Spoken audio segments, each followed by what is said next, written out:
Monroe County Sheriff's deputies responded to a 911 call reporting that Tyler Newish had been shot and was gravely wounded. Upon arriving at the scene, they discovered Tyler lying on the floor of the living area, a gunshot wound to his back. Beside him was his girlfriend, Brittany Nicole Holbrook. A 9mm handgun and a spent shell casing were recovered, painting a grim picture of the events that had unfolded.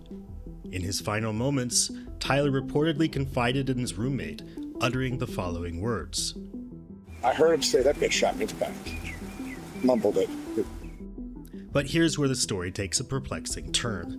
Why would you believe a man's roommate over his lover? It's a question that strikes at the heart of this case and the very nature of trust itself. In this light, why don't we see what Brittany has to say for herself? Hey, Brittany.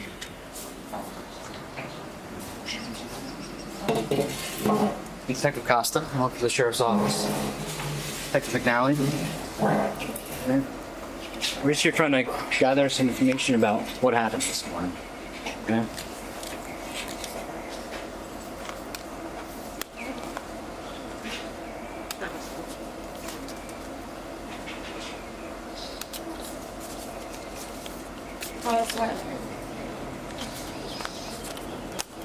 So, sorry to have to tell you this, but Tyler passed away.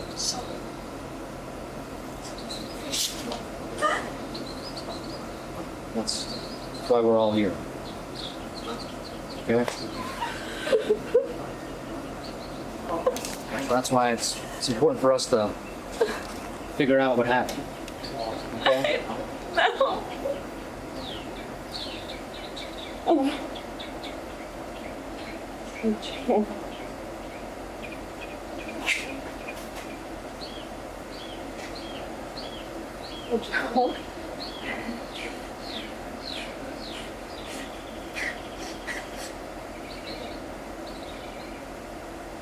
No.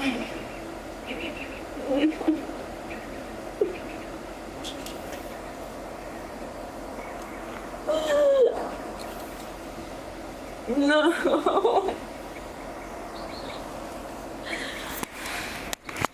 What? I don't know. I have no idea. We don't know either. We're just showing up. We're trying to figure it out after the fact. Okay? So we got a couple of questions. Well, before we start asking these questions, we have some stuff we have to read through. I'm sure you're watching Law and Order or Dateline back in the day. All right? Tyler's not alive.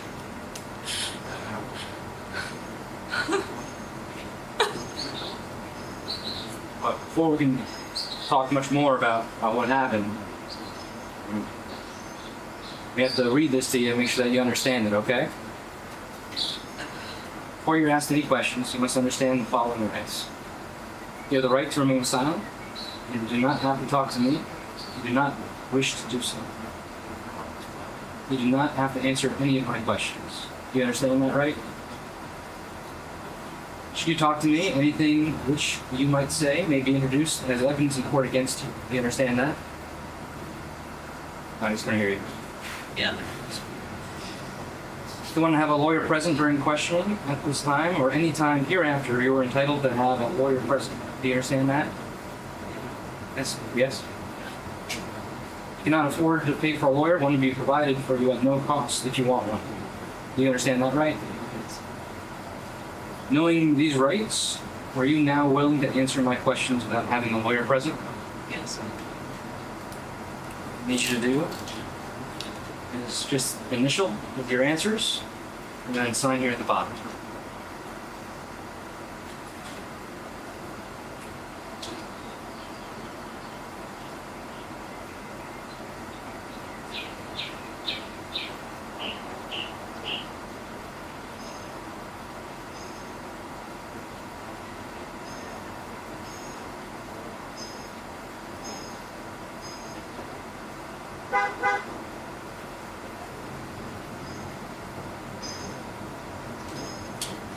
How long have you known him? 2 years. Where did you guys meet? We were roommates. Roommates?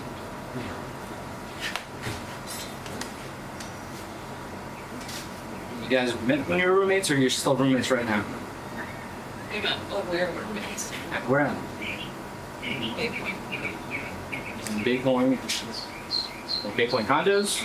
Or Big Point Long Island? What? Oak Island. What? Oak Island, Big Point, the neighborhood. How long have you guys lived here? September, October. Do you have any other roommates other than Jordan? Jordan says that he comes and goes a lot. He's out on the boat all the time. When did he come back last, Jordan? A year or two ago. Okay.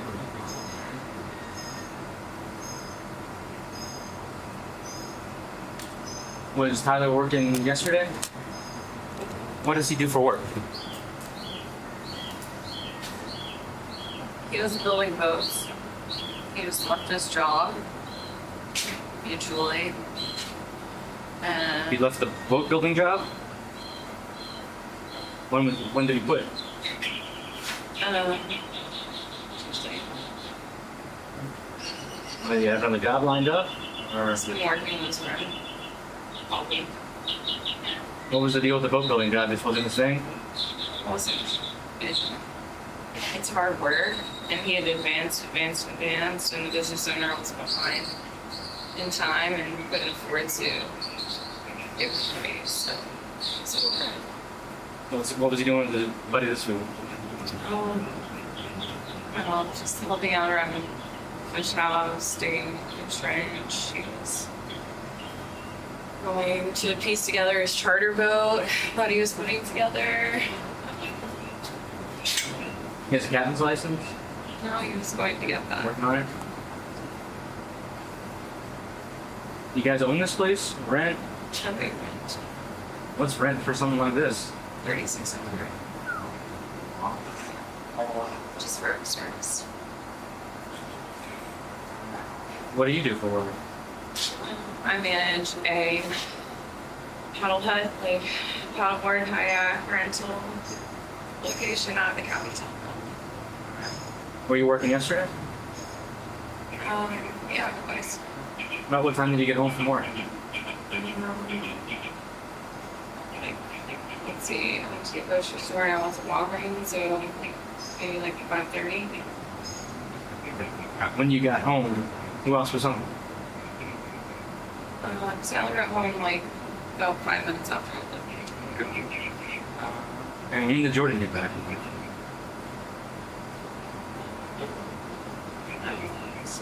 Another hour or two later or something.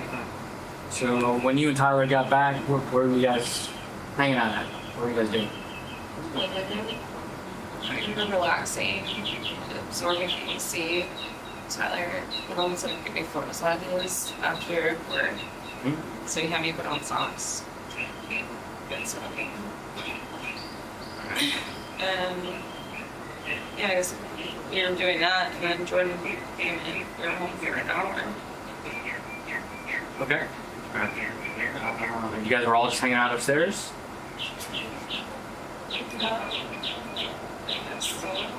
Tyler and I, when we got home, did that for a while. Upstairs. Okay.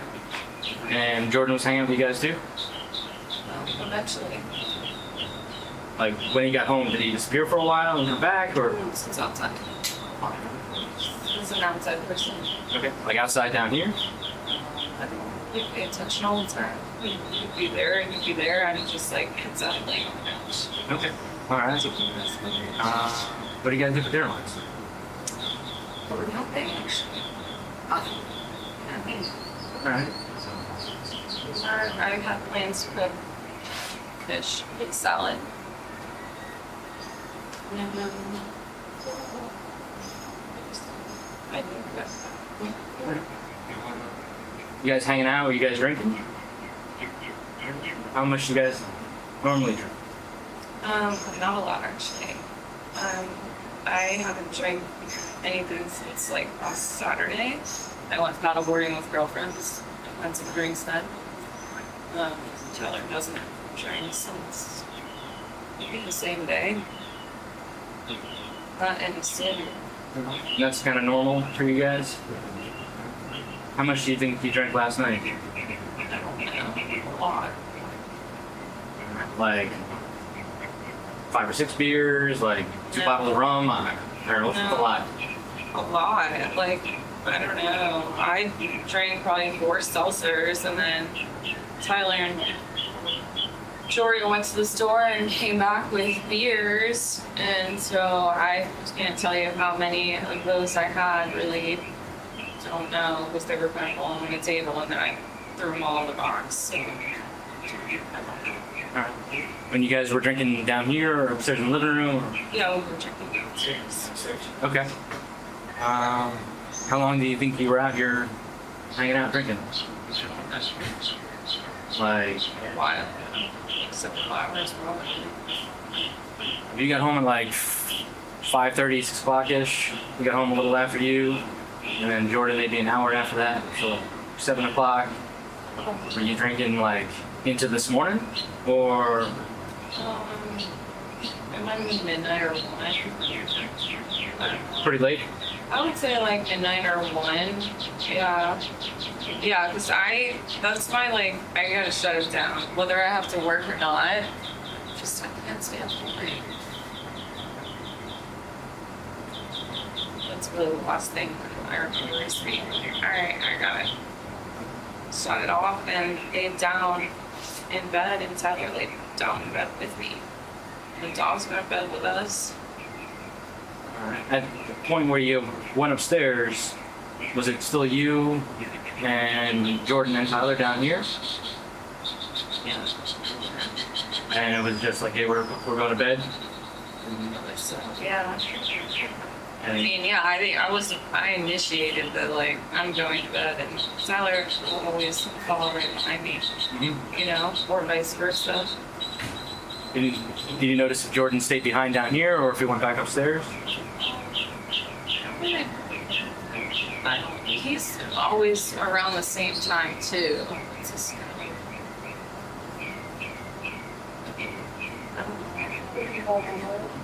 But you and Tyler went upstairs first? I think so. I honestly don't know for sure.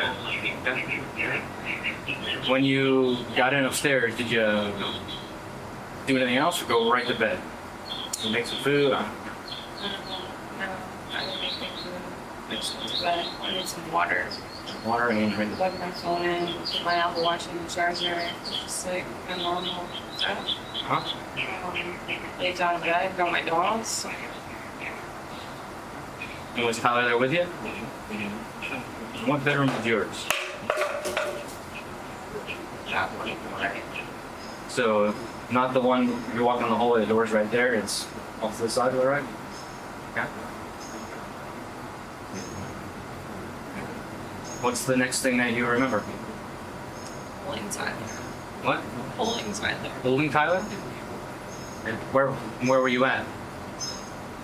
In the kitchen. Do you remember how you got to the kitchen? So you laid down in bed with you, Tyler, and the dogs, and then the next thing that you remember, you're in the kitchen. Okay. And where was Tyler? Lying down. Lying down. Okay. Do you remember how he was laying? Oh, it was a whole night. Yeah. He was bleeding. Where was he bleeding from? Okay. What was he saying? Nothing. Was he conscious? Do you see him still there? A little. Okay. Were his eyes open? A little. Okay. Did he mention anything? I started screaming. Okay. And I was screaming for Jordan to call. That one. And Jordan was he there with you? No? Where was? Jordan was in his room. Okay.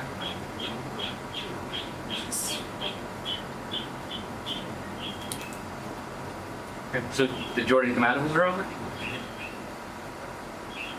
Yeah. All right. And what does he do? police. Okay. Where are you in relation to Tyler? I'm holding him. Like, is he like laying across your lap? Or like he is like seated in your lap? I tried. Huh? I tried to Try? hold Okay. him up. Oh, okay. I was trying to keep him awake. Okay. And what's the next thing that happened after that? That's where you. He showed up. Okay. Did he mention anything? Tyler. Huh? Did he make any statements to anybody? Did you walk away from Tyler at any point before the police showed up? Or were you holding on to him the whole time? I Okay. And after that, the officer brought you down here. Did you talk to Jordan at all? By the time that I was brought outside, Jordan was in handcuffs. It was funny.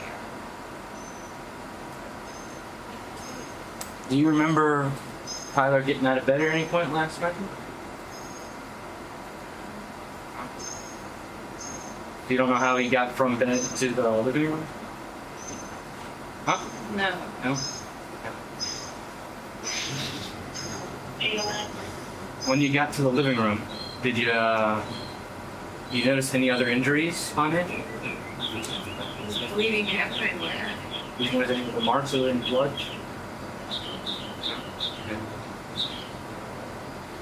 Did you see anything that might have caused any injuries around? I just saw a lot of blood everywhere. Okay. Do you know if there's any firearms in the house? What kind of firearms are there? A lot of them? How many? About. Um, 6. Next. Shotguns, rifles, pistols. Maybe 3 pistols and 3 or 4 rifles. How often do you guys shoot? Another once, I used to go to the range and shoot that more. When's the last time you did a shot of a handgun? Or random? I guess the last time I used to go to the range on different Stewart. Alright, so long time. How long ago did you live there? This was 5 years. So you don't think you've shot a gun in 5 years? Why? Well, it's going to take some doctor's examination, but it looks like you might have been shot. Trying to figure out how that might have happened. You have any ideas? Yeah. How was the relationship between Jordan and Tyler? Our relationships are good. There's no fights, arguments? They're great. We're great. Tyler and I ever had arguments, we just talk it out. Sometimes we'd have like stupid arguments, or separate ways, and then we regroup in half an hour. When's the last time you guys think you had an argument? Maybe like earlier in the week. I was stressed out about the job situation. About him leaving the fiberglass job? I'd say maybe we got Yeah. 36 miles around. It wasn't that big of an argument. Like, it wasn't even really like a thing. I just gave him like space. And we talked like half an hour later, and it was fine. Has there ever been any history of domestic violence between you guys? I think I said we've had our like fights, but Fights like arguing, yelling, and screaming back and forth? mean, that's the extent. Are there any punches, pushes? No? Nothing physical? Has the sheriff's office ever been out here before? No? Are any of the firearms in the house yours? Yeah. Which one is that? It's a schedule lesson. Some handgun, pistol, rifle. Do you know what like model it is? 9mm. Yeah. That's something you carry regularly? I just leave it out. Do you have a permit to carry? Still valid? I can need it in a couple more days, but okay. Where is that gun now? That's it. That's right. It's there. Like on top of a nightstand or in a drawer in a locker? Or... Top of the nightstand. There's one on my side, and on Tyler's side. Yeah. Just together. When you were sleeping last night, did you hear any sounds, motion?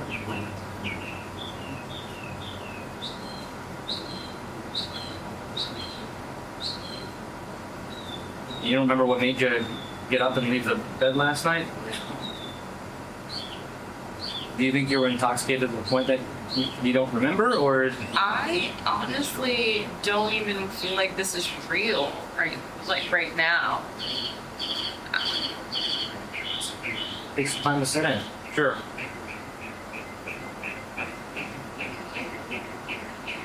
Is there any reason that there would have been a pistol on the ground in the living room? I put it there, I would say. I don't Upstairs. Do you remember having it at any point last night? Were you guys checking out guns down here? Or? I've done that sometimes, but not for a long time. Okay.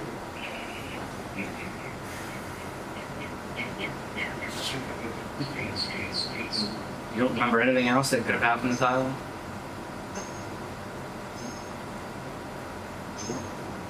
There's no pushing last night, shoving, punches, nothing that could have caused any other injuries to him? Did Tyler walk away at any point after he came out? I'm sorry, Jordan walk away at any point after he saw Tyler on the ground? Did you hear? Walk away? Did he leave? Or were you guys all together? I think he just opened the door and let the cops in. I don't know. I was holding Tyler facing the door. So you guys were all just huddled up around him? I don't know. I remember holding him and the police officer being close to me and like touching his ear. At the point where the police showed up, was he still moving around a little bit or semi-conscious? Not a lot. Was he able to try to say anything or move his lips? You don't remember him saying anything?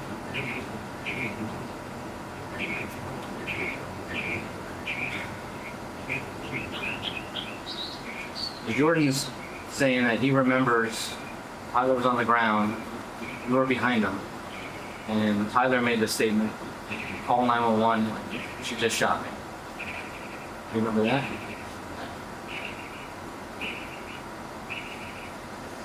Is there any reason why you might have said that? No.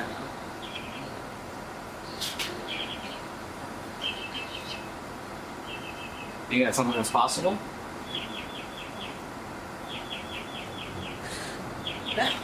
No? There's a fairly large gap in your memory, it seems.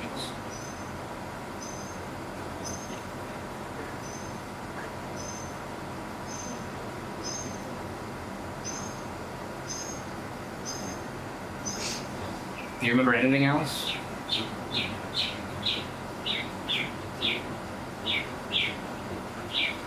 The only part of the story that we have right now is you screaming, Jordan walking out, seeing you guys there. Tyler's already hurt, blood everywhere. There's a gun off to the side. And Tyler says, call 911, she just shot. We want to fill in these gaps. It's pretty important that we figure out exactly what happened for everybody.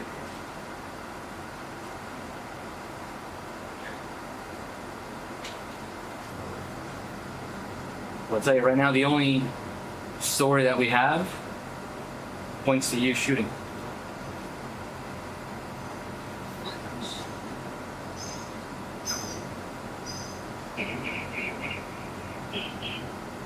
So I need you to think. Take a second and see if you can remember anything else that happened between you laying down in bed and you in the kitchen. Is there anything else that you think you might have left out? Forgot? Just came back to you?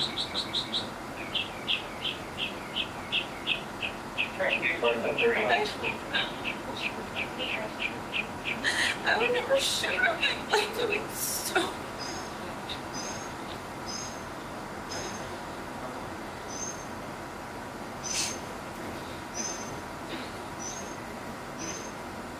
One thing that's going to help us try to figure out what happened is if you let us take swabs of your hands.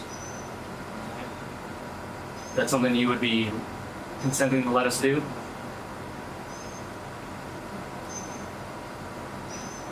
What?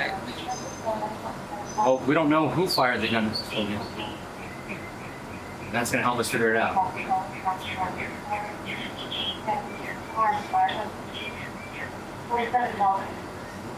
Have you washed your hands since this morning?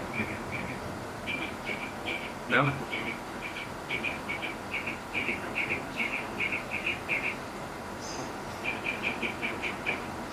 Would you be willing to consent to us taking a swab of your hands? I don't think so. I have blood all over my hands. I don't know. Like, you guys really know. I have Tyler's blood all over me. Do you have your phone down here somewhere, or is it still I upstairs? don't know. As far as I know, I plugged it in. I went to sleep. Okay. Alright. We're gonna go back and keep asking some more questions and see if we can figure out what's going on. I need to feed my dogs. If you let us know where the food is, you can certainly put it in a bowl for them. But right now, it's the crime scene that's sealed off. I have to eat. And I have to, like, wow. Huh? They need to eat and, like, go to the restroom. We could probably bring them down here. Is there like a bag of food that we can bring down too? Where might that be? It's like in a big dog food bag? Toad. So, okay. Alright. And you're alright if we go up there and grab it for you guys? Before we go back, is there anything else that you remember?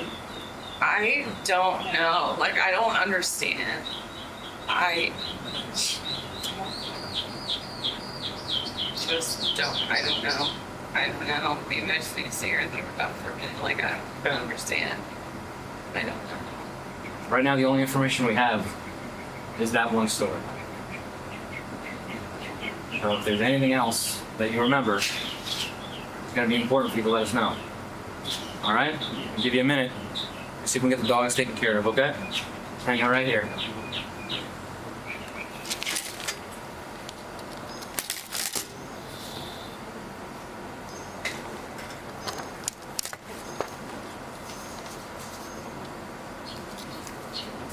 Brittany, real quick,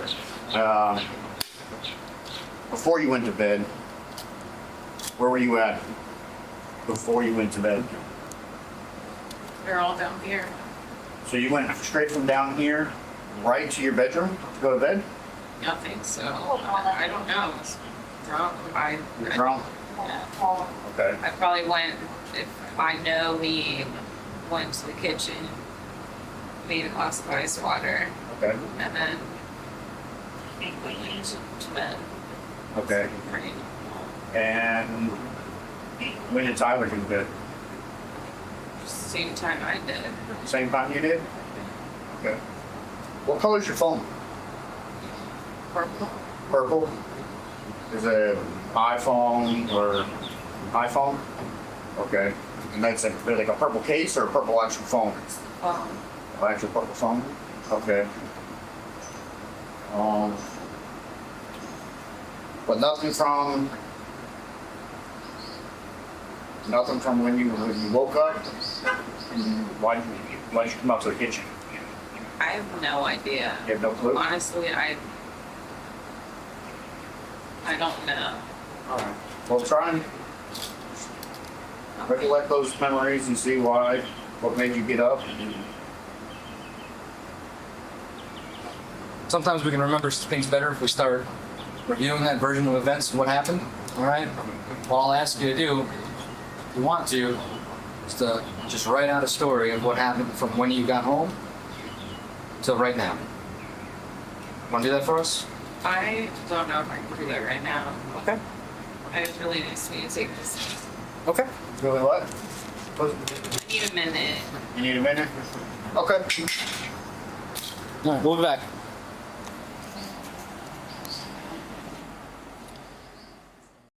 So you're in bed, and how do you wake up? I have no idea. I don't know. I just no. God, I remember not being able to fucking breathe, and he was like crushing my esophagus, And where was he? like on his side of the bed, but like up. Like the cow. Like, Okay. Remember what hand he was using? I don't know. Okay. I feel like What happened next? I don't know. I probably was definitely screaming. I remember trying to scream because I was trying to wake Jordan to help me. Okay. And I remember just screaming really loud. And he just kept doing it. He did it more than once. And like I tried to get away and go out the room, and he had followed me and pinned me up against that wall Which wall is this? in my bedroom. Like the back wall or one of the side walls? Do you remember? Like that wall. Okay. And like my dad did this to me when I was little, and I think it made me freak out a little bit, and probably I started swinging. I don't know, but he held me up by my throat. You say held you up like off the ground? Yeah, like Okay. you know, I don't know why. I don't know why we had everything like. How did you escape? I don't know. He had you his hand around your neck up against the wall. I don't know why you would do that. What's the next thing that you remember after that?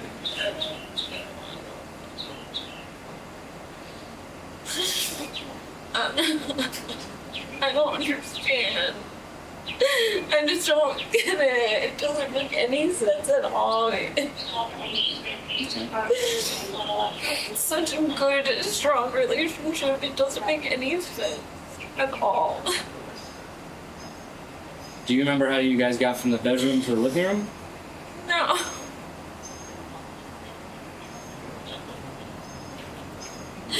I remember screaming, like trying to scream, and he just kept trying to strangle me. Okay. Why? I don't know why. I don't know. Was the gun on the nightstand at this point? I don't know. It stays there. I don't know. I don't understand. I don't know why we were fighting or what at all. Do you remember how you got out of that situation? No. And what's the next thing that you remember after being up against the wall?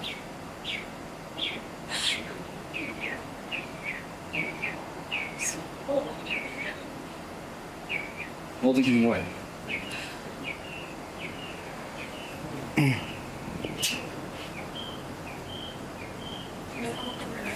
I don't it didn't make any sense. Any sense.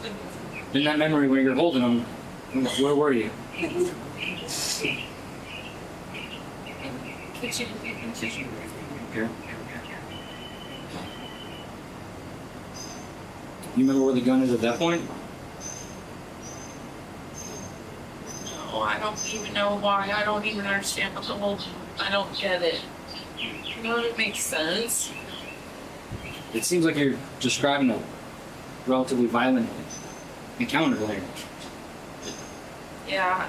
Where was there a fight at that point? Where were you throwing punches and scratches? I mean, if someone's strangling me, Yeah. I'm fighting as hard as I can to get out of the way from it, all right? Yeah, I did because he pinned me up against the wall. Okay. I didn't know what else to do. And he got really mad. Do you remember what you were doing to try to escape? Do you think you might have scratched him or punched him or? I'm sure all of it. I don't know. Okay. I'm sure all of it.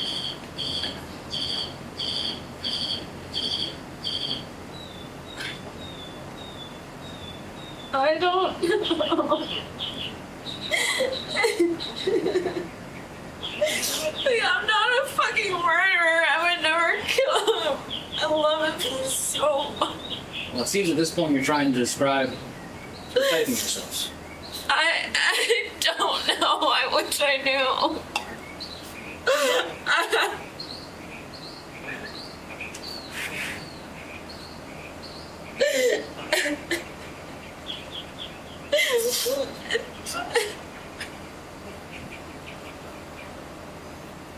Do you think it's possible in that fight, when he's trying to strangle you, that you might have picked up that gun? I don't know. I don't know.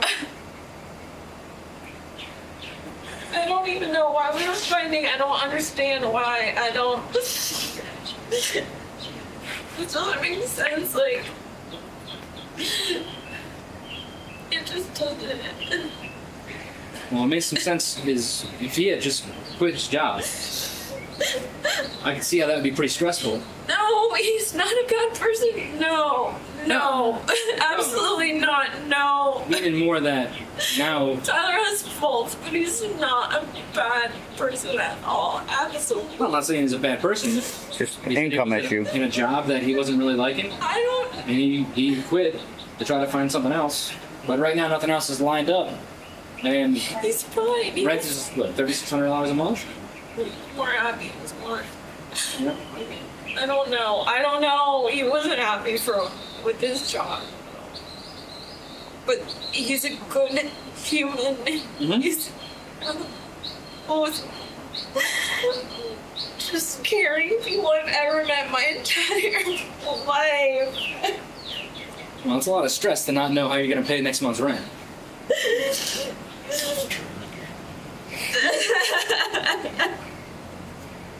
Do you guys split it between you, Tyler, and the other half, Jordan? You should bring it. Three ways?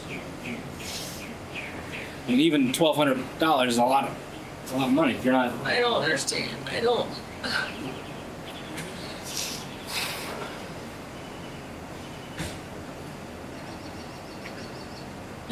Do you remember anything else in the kitchen? Is this Tyler's?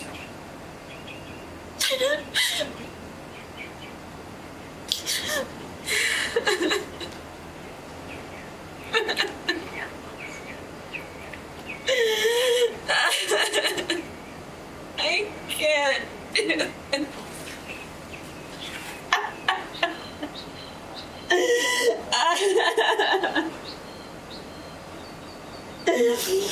I don't know. All right. Give you a sec, okay? Am I going to jail? What are you gonna go to jail for? I don't know. Why? I don't understand. I don't know. Like, I don't know what's going I don't know anything.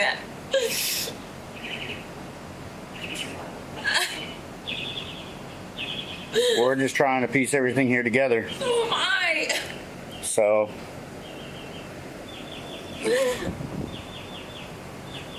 why would you say, are you going to jail? Why would you say that? Because you're here. We're investigators. We're investigating something. I don't know. I've never been investigated for anything before. Nothing? I don't know Okay. how it works. All right. Never seen like those cop shows or anything like that? No. Okay. Why are you shrugging your shoulders like that? Because my life doesn't even matter anymore. Like What doesn't matter anymore? anything, nothing. Nothing? Why would you say that? Huh? I don't understand. I don't understand any of this.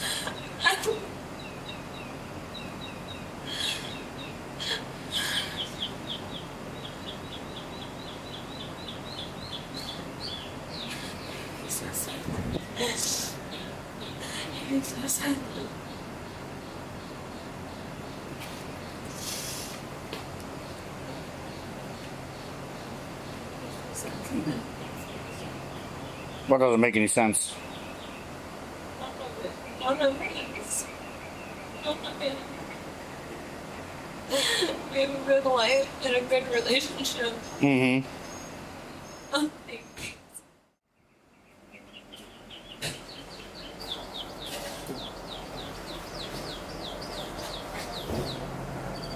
So, at this point, we've kind of remembered that you're fighting to survive at this point.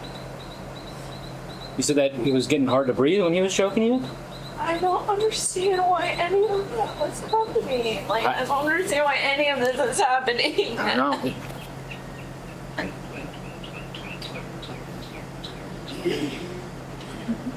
I mean, it seems like a crazy, violent encounter. I mean, obviously it's scary.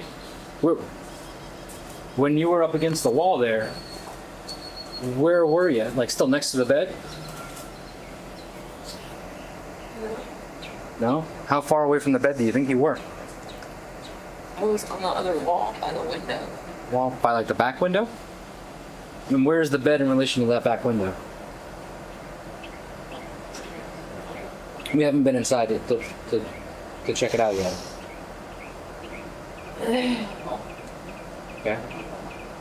So which way does the bed go? Like this way in the house? The head is over here.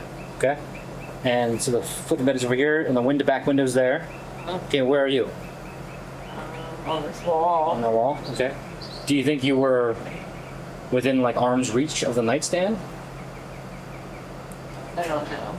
I think I was trying to get away. Sure. I just don't know why or what was going on, but I think he just kept trying to strangle me, like over and over again. And Like, you felt him squeezing over and over again, or did you get away and then he grabbed you again over and over again? both. All right. I mean, I could see how you're doing anything you can to get away from him.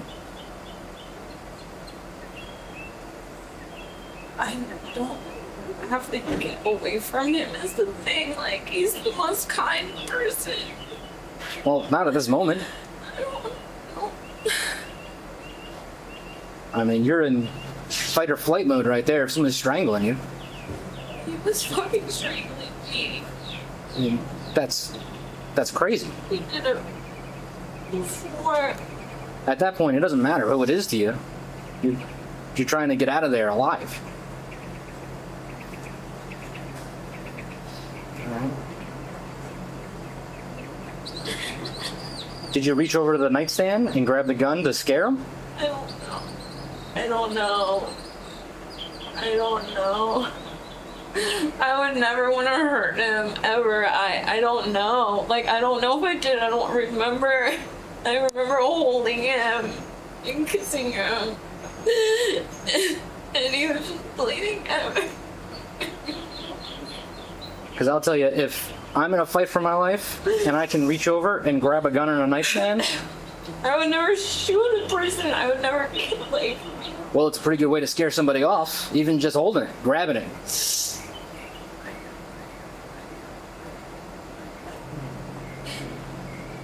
You know, I'm not saying you have to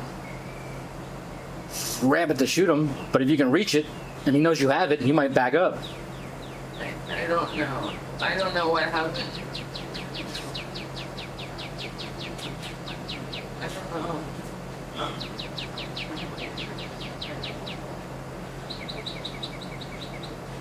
You want another cup of water?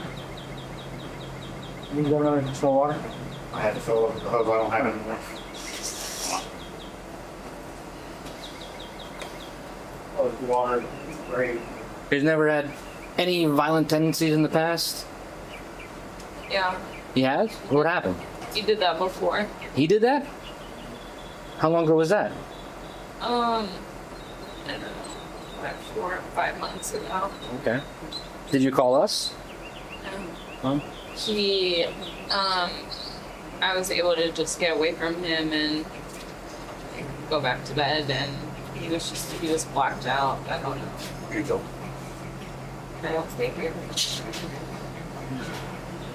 How did you get away from him that time? I had pushed him off me, and I think I scratched him on his neck or something. Pushed him. I don't know. Was he that drunk last night? I don't know. He switches, and he hasn't really drank since that last time. And I just don't know. Yeah, I would assume so, because definitely drink a lot, I would say, for sure. You think that's what switches him from kind, cuddly boyfriend, kind of crazy? The only thing. He's a wonderful human being otherwise. He would never hurt anyone unless he was defending his family. You know? Never. It's not him at all. So the last time he was super drunk, and this time he was drinking for the first time in a while. Yeah. Me too. I don't know. And I don't know. I don't know how to just except try to get away. I don't know what to do.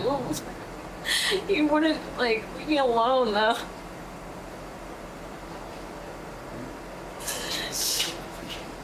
Do you remember trying to get out of the bedroom?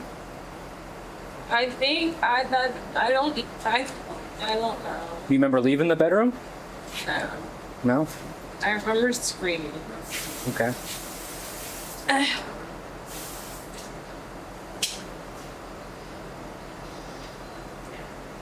I'm sorry that happened to you. This is a lot. I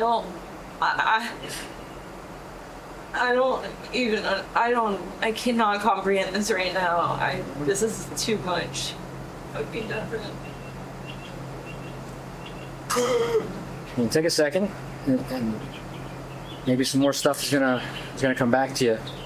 When you were up against the wall, did you see a look in his eye that you didn't remember, or that was weird? I don't know. He kept screaming at me, saying things that weren't making sense, calling me you slut, and saying that he was gonna teach me a lesson, and that just shit that made no sense at all.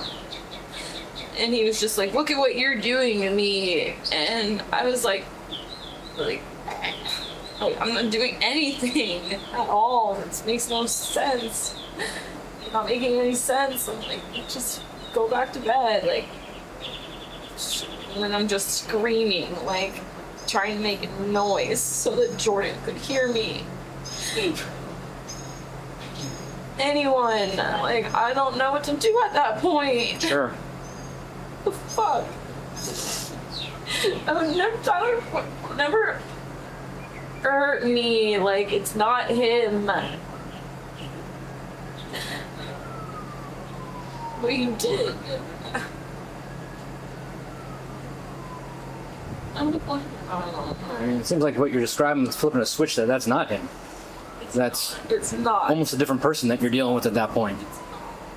It's not. It's fucking scary.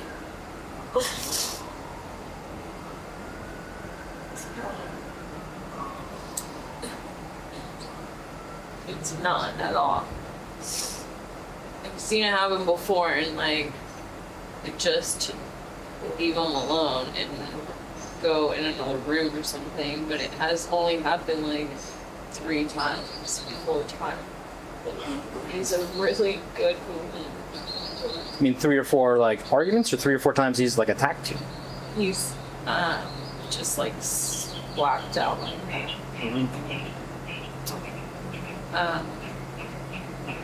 He's only attacked me, I guess, twice. Maybe 3 times, but the other time I don't even remember that we both had some bruises, so I don't know what the fuck happened. That was a long time ago. You guys been together what, like a year-ish? Yeah, like 9 months. 9 months?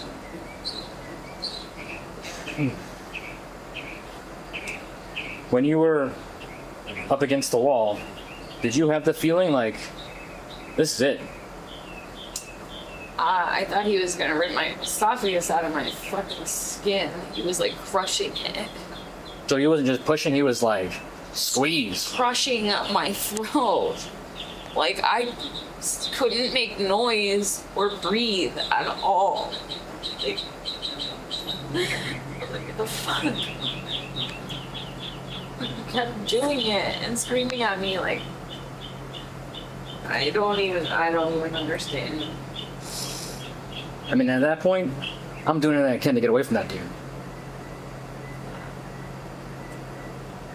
Especially if you think that it's the point where you're passing out or you're dying.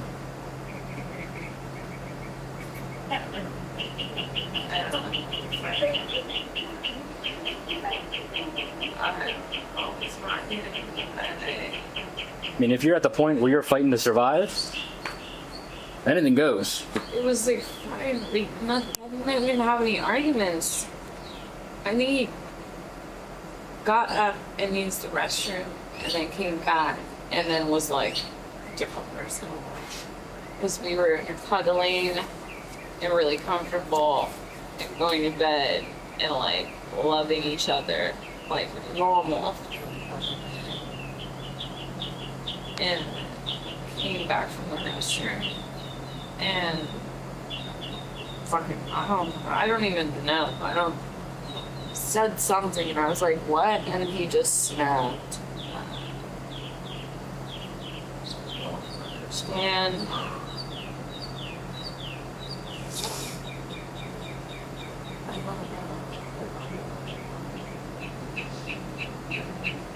Well, at that point, it's perfectly understandable.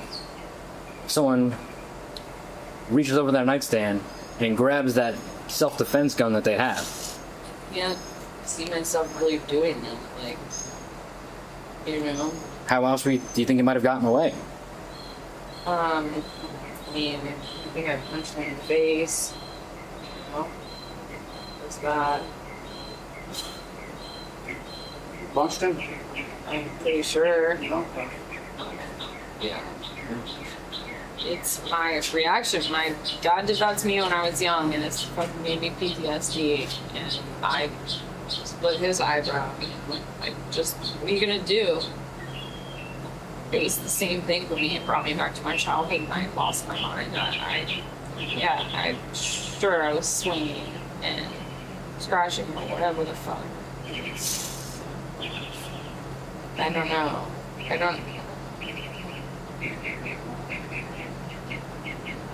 It's hard. I've never met him before. Is he a big dude? He's like my height. I don't know. But like a good size. He's pretty built. And he works outside building boats and stuff all day. Pretty strong guy. Yeah. Yeah, he's definitely strong. He's a good person.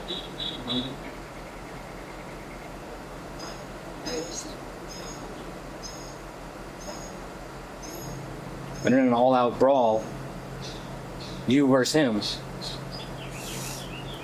he overpowering you? Oh, probably. I mean, yeah, probably for sure. Like something get that in a many situation, but it's just not realistic. What's not realistic? Thinking that if somebody tried to come and kidnap me, I could just get away. Yeah, he's very strong. He could overpower me, so. Especially if you're up against a wall, being choked out. I mean, I don't see many other ways you're able to get out of there. And you're lucky you're not lying on the ground and they're still.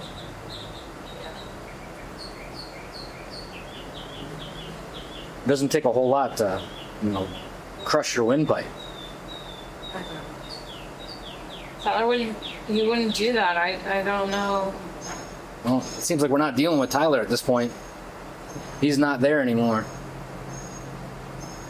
Said he went to the bathroom, came back, and he was a different person. Yeah. So you might not even be fighting with Tyler.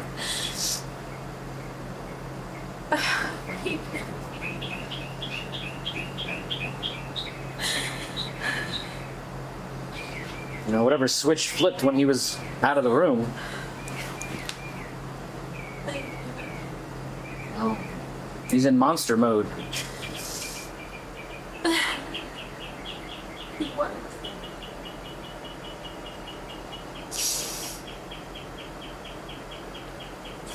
So if you're able to defend yourself any way possible at that point, we understand that. The question is, how did it happen? I don't know. I don't know.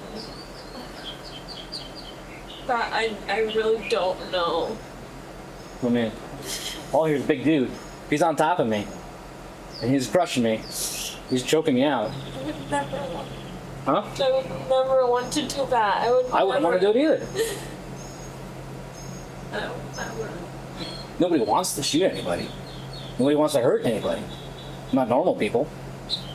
Not people in their right mind.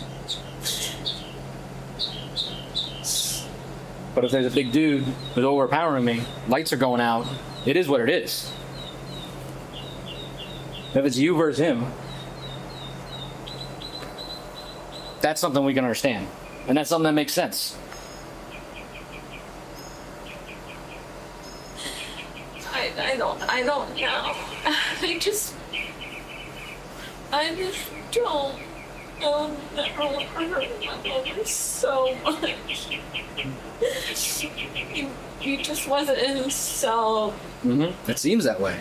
Because even George is saying he was a super nice guy. So nice. Friends for years. So nice. He's such a good person. When I asked him about fights or problems, he's like, no.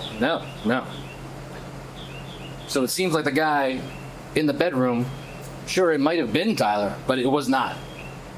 Whatever switch flipped, Yeah. you weren't dealing with him. I was scared. Sure.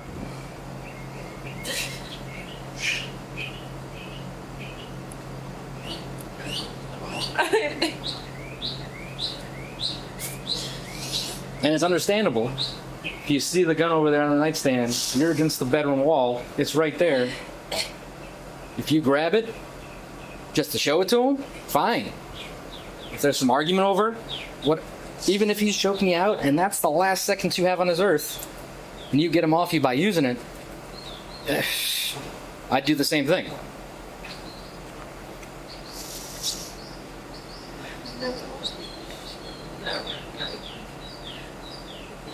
Doesn't deserve to be hurt.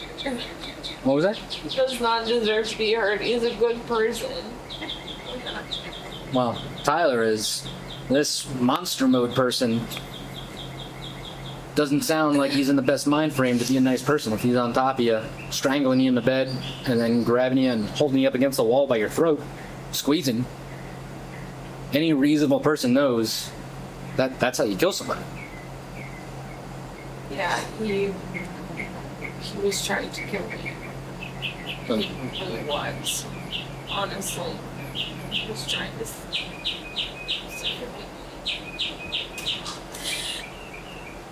And he almost did. So. That sounds like it.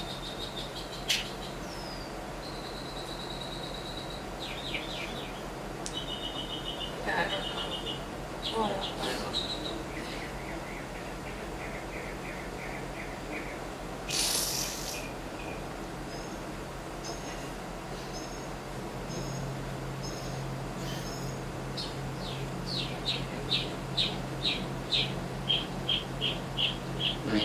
You're up against the wall, being strangled.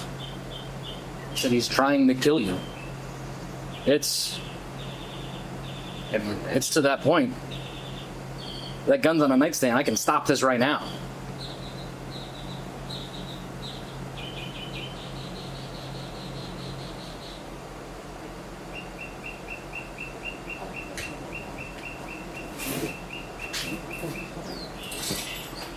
That's something I can understand. Something Paul can understand. That's something anybody's going to understand. Well, I don't really think his parents are to understand that. Or like any of his friends. I mean, he's not alive, right? Well, Mommy and Daddy always think that everybody's the perfect little angel. They don't understand other sides of people. I don't know anything besides when I was holding him. And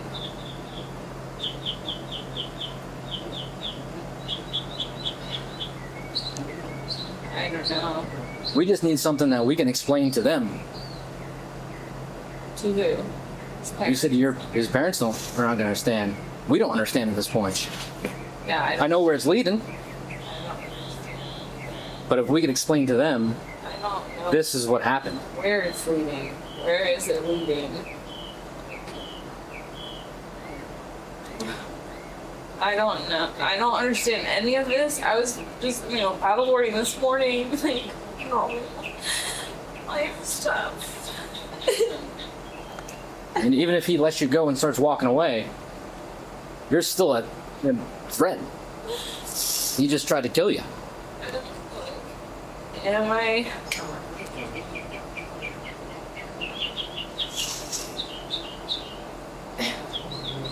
Oh, wow.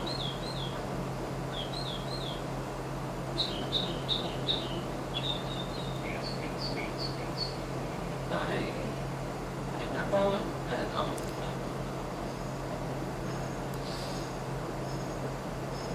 know. Well, I'm sorry that happened to you. I'm glad that you're here.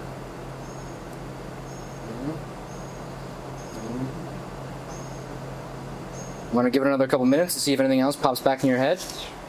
I mean, where does this lead? Where do we go? Well, hopefully at the end of the story, we're able to put together how it gets from him almost killing you to him being on the ground in the living room. That's the gap that we need to fill any way it is. Whatever the story is, something happened, Yeah. and it can be perfectly explainable.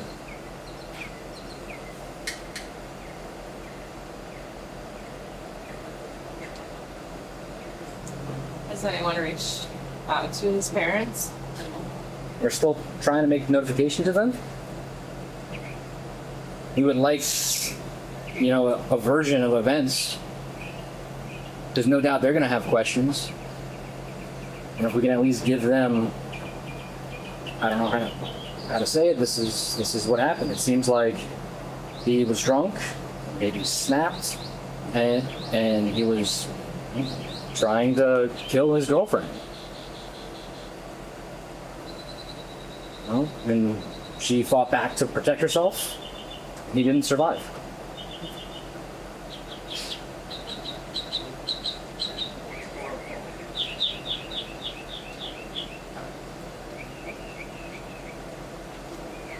I mean, have you ever met his parents before?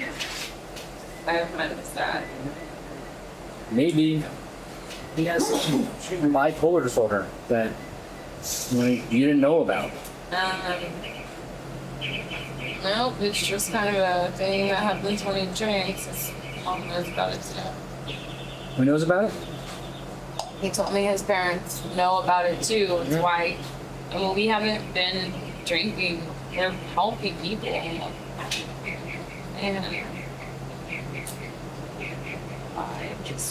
I can't really have a hard time believing that this is real still.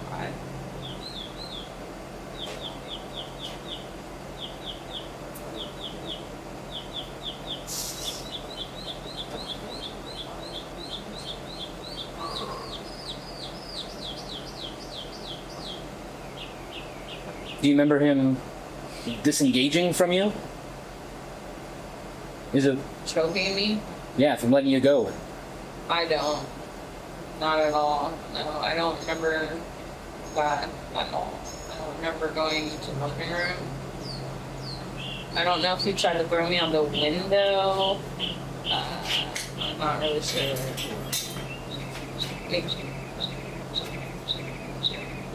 I don't. We have like 99% of the story that makes perfect sense. We can follow it A to Z, except for those middle few letters.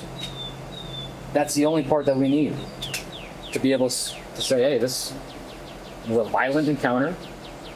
Somebody was fighting for their life. They thought they were about to be killed, strangled, choked out. They said that they felt like this was it. And they fought back any way they could to save themselves.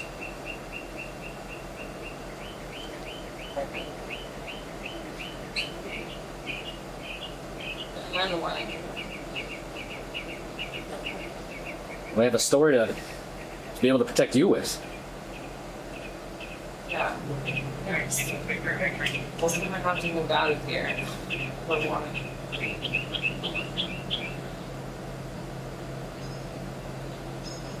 It's that blank that leaves the questions. I don't know. I really, I don't.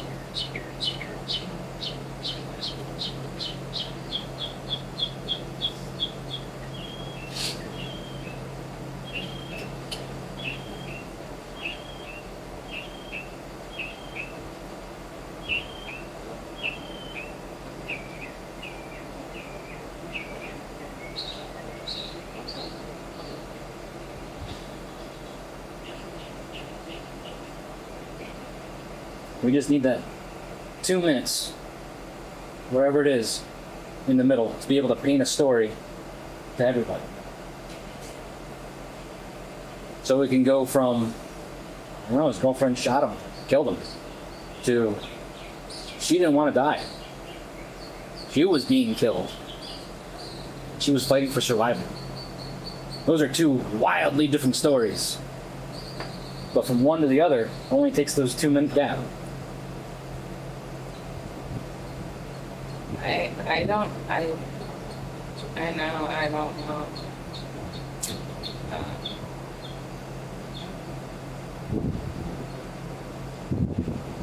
Say.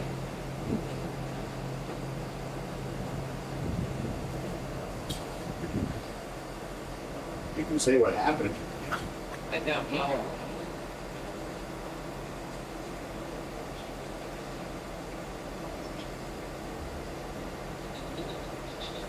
All right. I'll be back.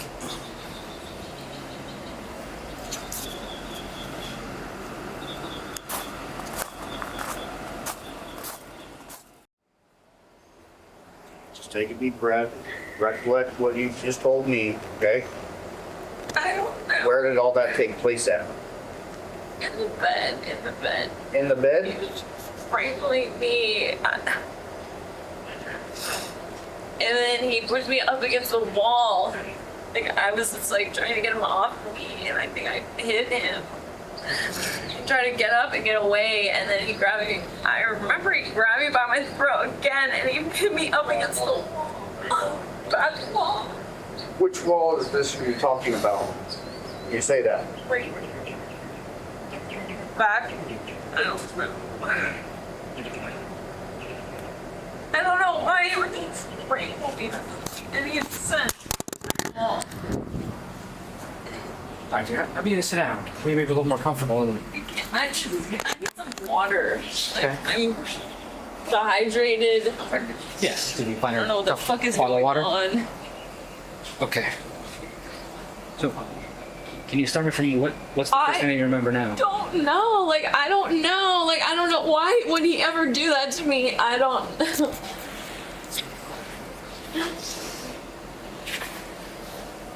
So you guys are in bed. I don't know. I don't know what started. I don't know. Okay. Well, what do you remember?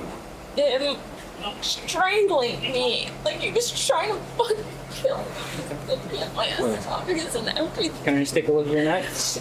Okay. Up here. Huh? Everything. I remember it. The wall. Okay. Because I Can I think just take a look at this side of your neck? the wall. He Okay. put me up on the wall, and my dad did that to me. Okay. Do you remember lying in bed first, or you remember just being on against the wall? No, we were in bed. Okay. We went to sleep. Like, we Okay. were fine. We cuddle, like, we have a great relationship. Like, a really fucking good relationship. Okay. Like, I just don't understand. So when did this happen? Did this happen last night? Yeah. Okay. At what point last night did this happen? I don't know. After I laid down, I don't know. You laid down after. I was sleeping already, and I woke up. I don't know. I don't know why. Okay. So you remember being in bed with him strangling you? It's leaking out the bottom, just trying to drink. It's cold though. It's fresh water.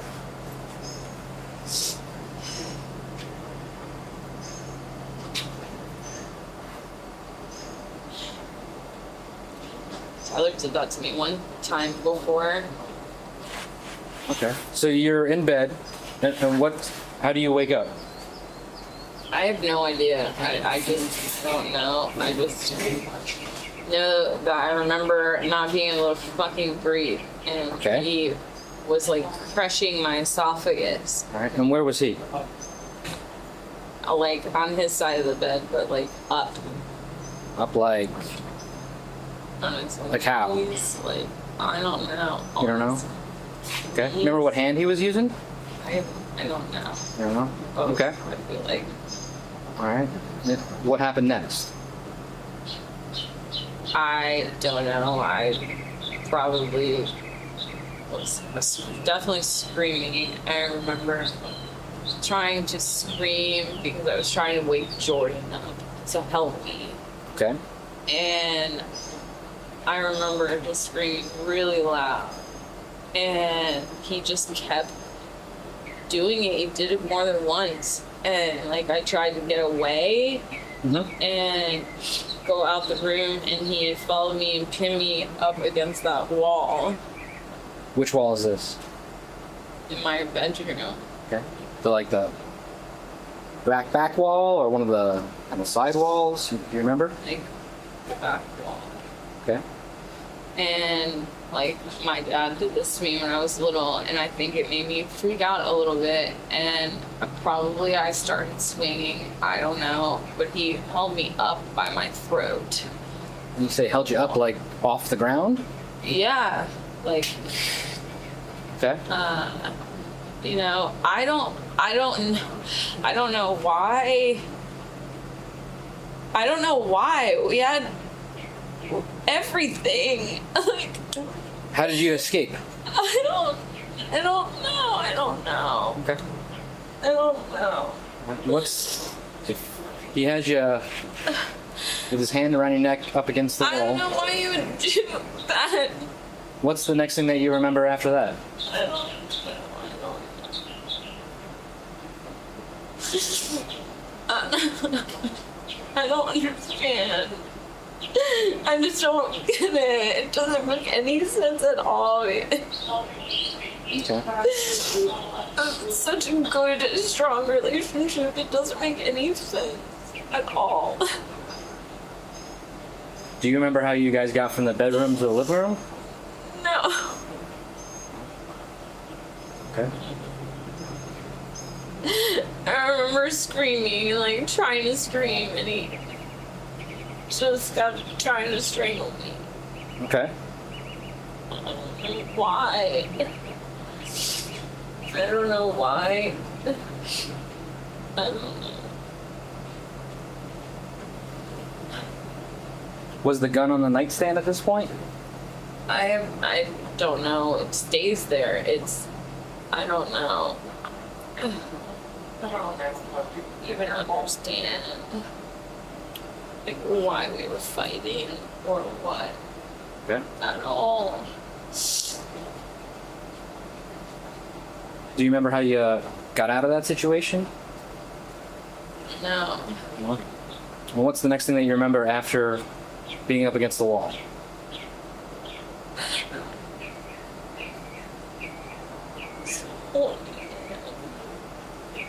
Holding him away.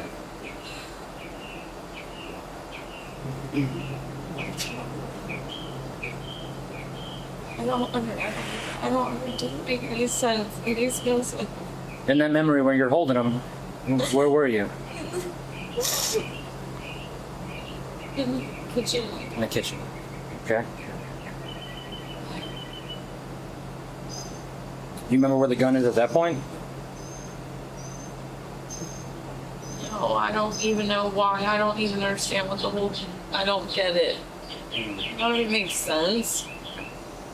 It seems like you're describing a relatively violent encounter there. Yeah.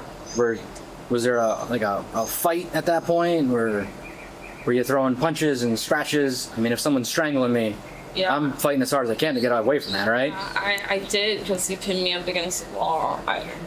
Okay. I didn't know what else to do. And then he got really mad. I don't know. Do you remember what you were doing to try to escape? Do you think you might have scratched him or punched him or? I'm sure all of it. All of it? I don't know. Okay. I'm sure all of it.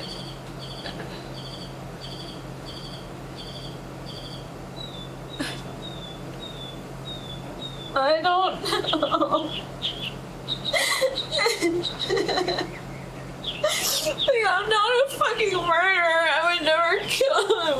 I love him so much. Well, it seems at this point you're trying to describe protecting yourself.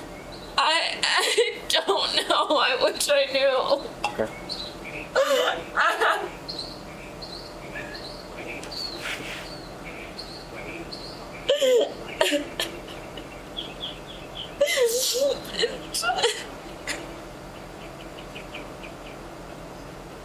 Do you think it's possible in that fight, while he's trying to strangle you, that you might have picked up that gun? I don't know. I don't know. I don't even know why we were fighting. I don't understand why. I don't. It doesn't make sense. Like, it just doesn't. Well, it makes some sense is if he had just quit his job, I could see how that would be pretty stressful. No, he's not a bad person. No, absolutely not. No. I mean more that now. Tyler has faults, but he's not a bad person at all. Absolutely. I'm not saying he's a bad person. He said he was in a job that he wasn't really liking, I don't. and he quit to try to find something else. But right now, nothing else is lined up, and He's fine. rent is what, $3,600 a month? He was more happy. He was more. Yeah. I don't know. He wasn't happy with his job at all. But he's a good human. Mhm. He's the most just caring people I've ever met in my entire life. Well, that's a lot of stress to not know how you're going to pay next month's rent.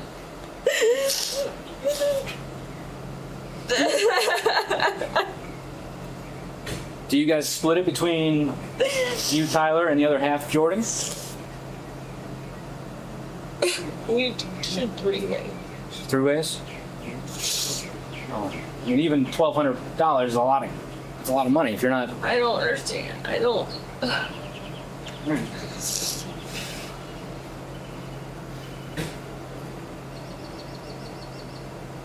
Do you remember anything else in the kitchen? Is this Tyler's?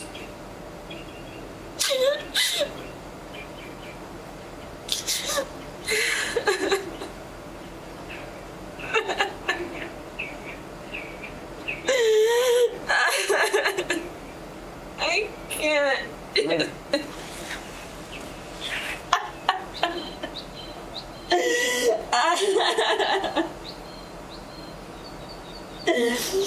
I don't know. All right. I'll give you a second, okay? You know, this whole sequence of events this morning was terrifying. If I were you, I'd have no idea what to do right now. But I understand how being in that situation, through your eyes, that's it. It's about to be game over. And at that point, I would be fighting for my life. He came out of that bathroom, not even being him anymore.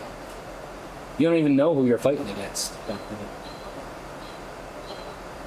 If it were me, my mind would go to, it's him, or it's me, and I need to get out of this situation with someone. We could get that small little bit in the middle, how you got away from it. We would be able to bring everybody the full story of what happened. And if you fought to get away, and that's what ended up in this situation, I think everybody's going to understand that. I don't think you'd have to be worried about anybody coming after you. Especially if this is not the first time that he's beat on you. Did you tell anybody that first time? That's a pretty common thing. People keep this in. People don't know what happens. So it could be a big shock once other people understand. But if we can give them the full story, this isn't the first time this has happened. Not a murderer. I mean, about like, are you trying to make me see that I built it? I'm trying to put together what happened so we can get a full story of how you got away from him, and that we can tell everybody else that this is not what she was planning on doing. She wasn't sitting there all night plotting this. That's what happens to me. We're gonna have to get the complete story to even know. If it's you versus him, if it was him versus me in that situation, I know what I'm doing. Especially if that gun is right there on the nightstand. I'm surviving. And then what, like, do you spend your life in prison for surviving? Or do you, what happens to people? I don't know what happened.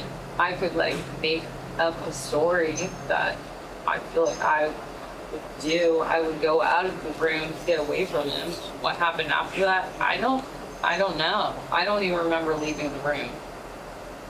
Really. We don't want you to make up anything. But what happens to me? Like, do I go on trial, or do I, what happens? At this point, the only thing that we have is there was some sort of altercation, and then you're cradling him, covered in blood, with a gun nearby. That's it. With just that part of the story, it's going to have to go to a judge and a jury to try to piece together the other part. Definitely, that shows sympathy, that you did care. And you could hear, you crying on the call. So obviously you do care about him. How long were you guys together? 9 months. 9 months. Where'd you meet? Here. They were roommates first. Yeah.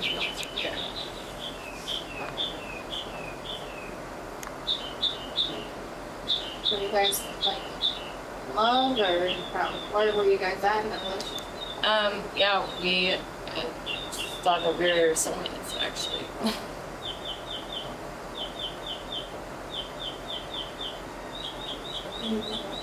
It just shows, you know, if this was self-defense, it shows the judge that you do have sympathy and that you do love him and care about him. It's not what you wanted to happen.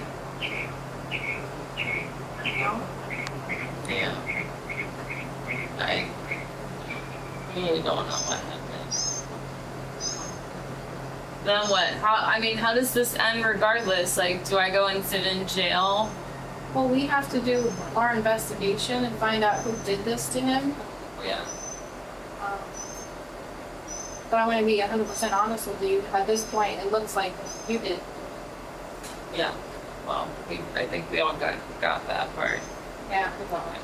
Well, that's just me being honest. So then what? Like, I sit in jail awaiting a trial for murder. Well, if you can tell us exactly what happened leading up to, maybe there's something that we can do for you. Maybe we can talk to someone for you. We have one of our state attorneys in there with us now. Maybe there's something we can figure out for you. But I can't do that unless I know. I just don't.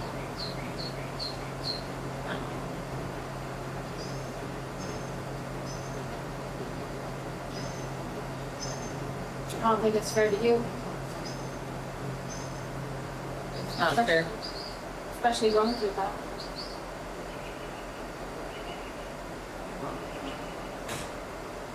You're in fear for your life. No.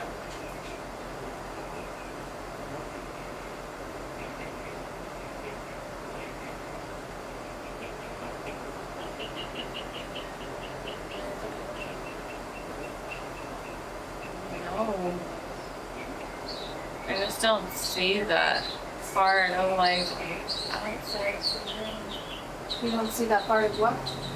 out leaving the room. Like, I don't know. Maybe not leaving the room, but do you remember how you got away from him as he was choking you? No, I beat up against the wall. Yeah, that's pretty much it. Did you like black out? I don't know.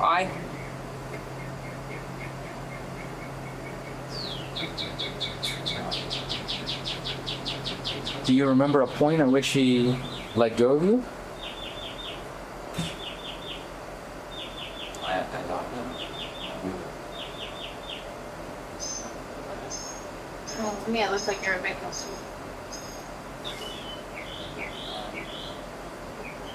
Can you guys let my dogs outside? Yep. Yeah. That gate.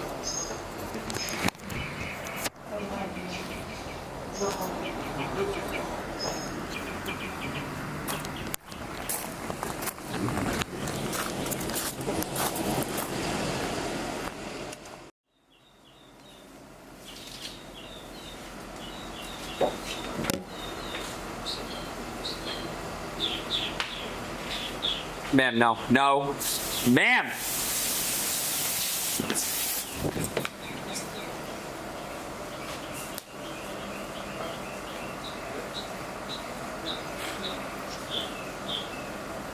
Yeah. Allow me to spray my boyfriend's fucking blood off my feet. And So grab the hose and spray your feet. Blood I will off not my know if feet. anyone is on scene or people who will be responding. He acts like I was spraying into the hose and spraying my boyfriend's blood off of my feet. Okay, look.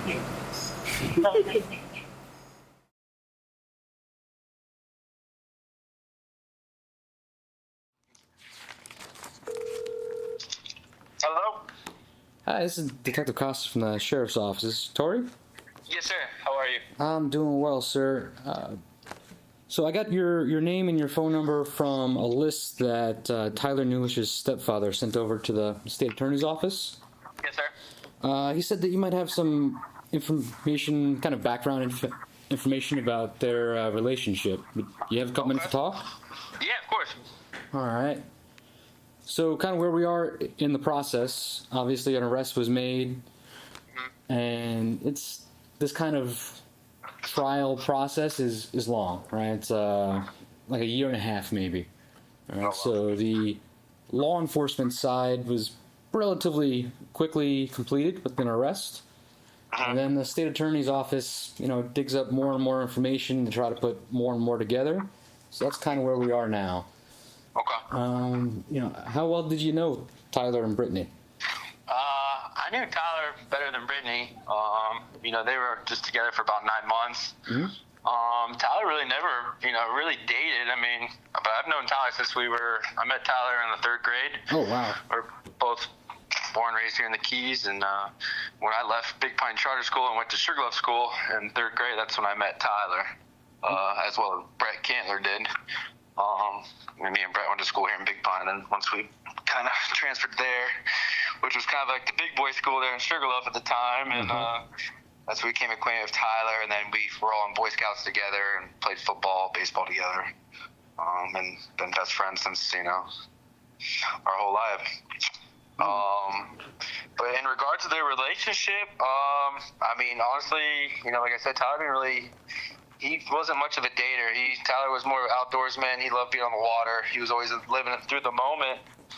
And when it came to girls, he just really didn't care. Like, he'd meet a couple, date a couple, go on a date or whatever, but it just never really worked out. Sometimes, he really could care less. But when he met Brittany, because she originally was dating Tyler's roommate, so the 3 of them lived in another house. And I think that's when Tyler and her became acquainted. And then I guess she was in a bad relationship at the time with that roommate. And as far as I know, he was just kind of seemed just like, I don't know if he was an abuser or what, drug addict, alcoholic, maybe all the above. But Tyler just kind of took it upon himself how much better she could be treated. And I guess they kind of, were friends just to begin with. And it kind of just became a little bit more than that.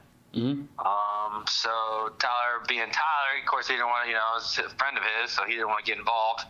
They kind of went their separate ways. I think she moved back up to Destin or wherever, or Stewart, where she was from, as far as I know, and then came back, and then she reached out to Tyler, and I think he took her on the boat, and one thing led to another, and they started dating.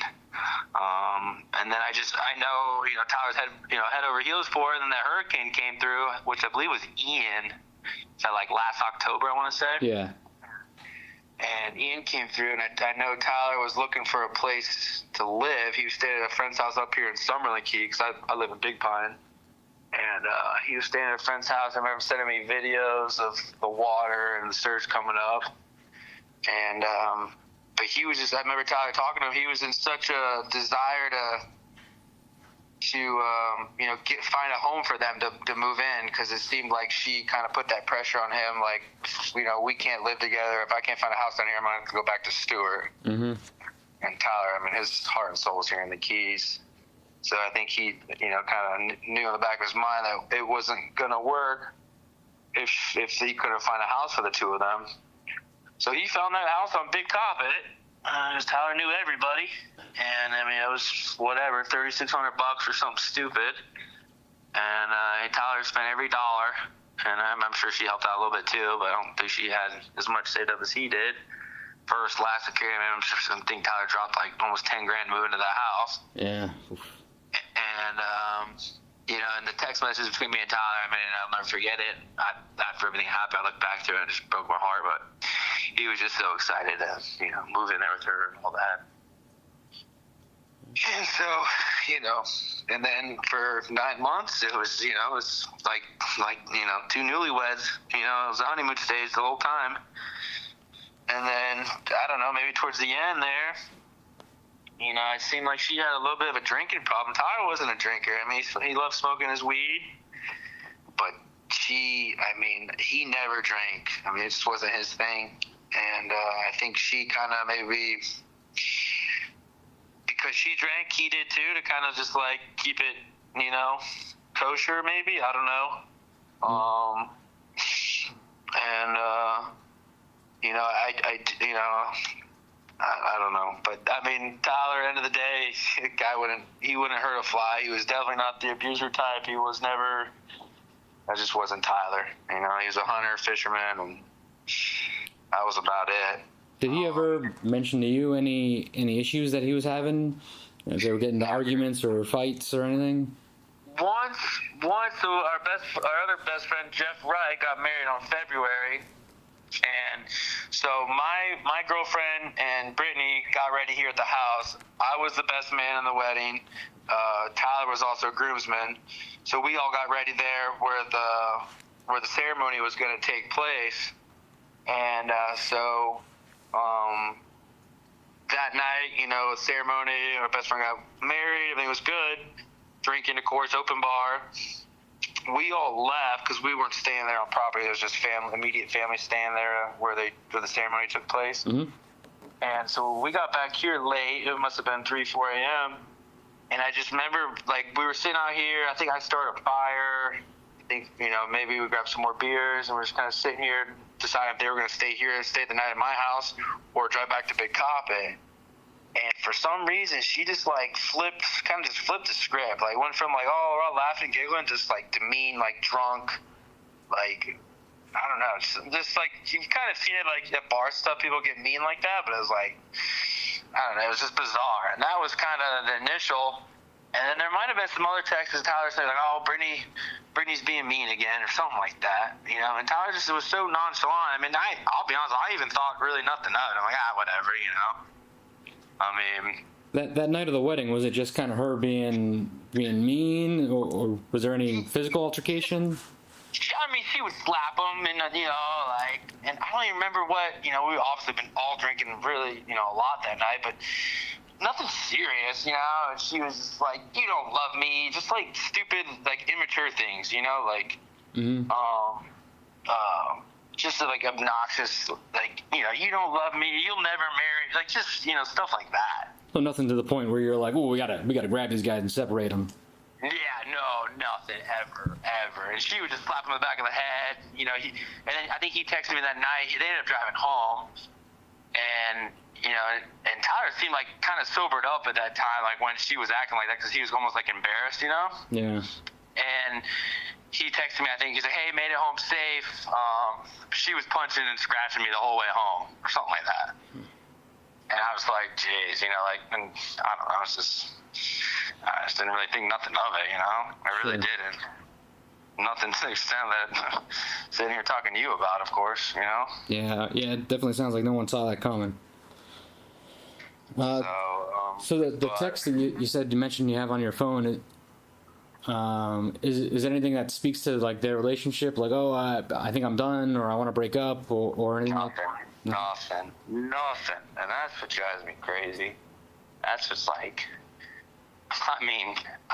it was just out of the blue. Mm-hmm. Me and Tyler were super close about stuff like that, and nothing. Yeah, ever. I mean, you've known each other for decades at this point. Is that something that he would have told you about, he would have chatted about? Oh, for sure.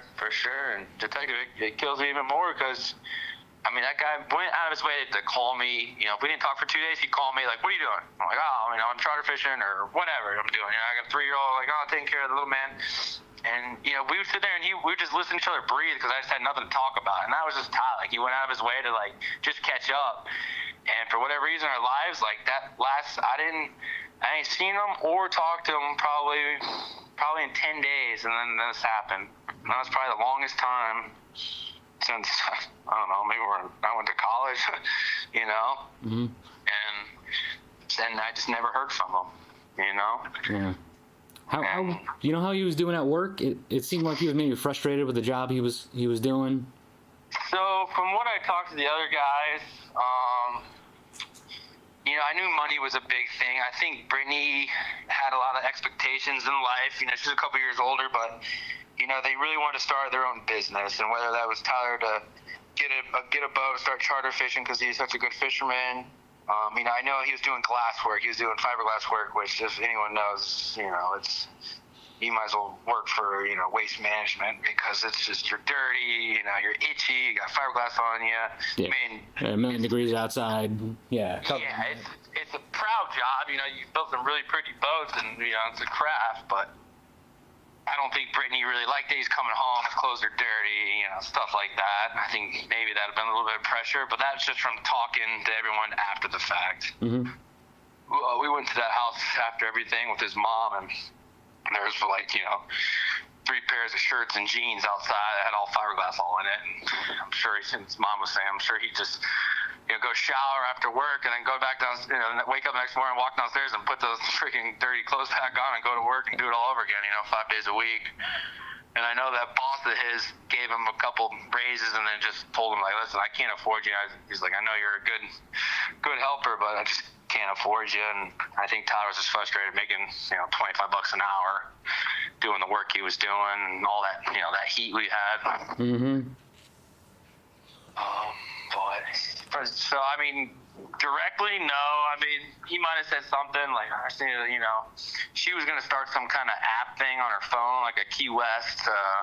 You get on your phone and it's like your tour guide app thing. And he was excited about that, and I guess that was her idea. And he's like, oh, we're gonna do it. And he was super supportive about her doing it. And I think he even like gave her some money to start the LLC and all the paperwork to get that going. But I mean, and I know she worked a lot too. She was always working at the Sun Tour place.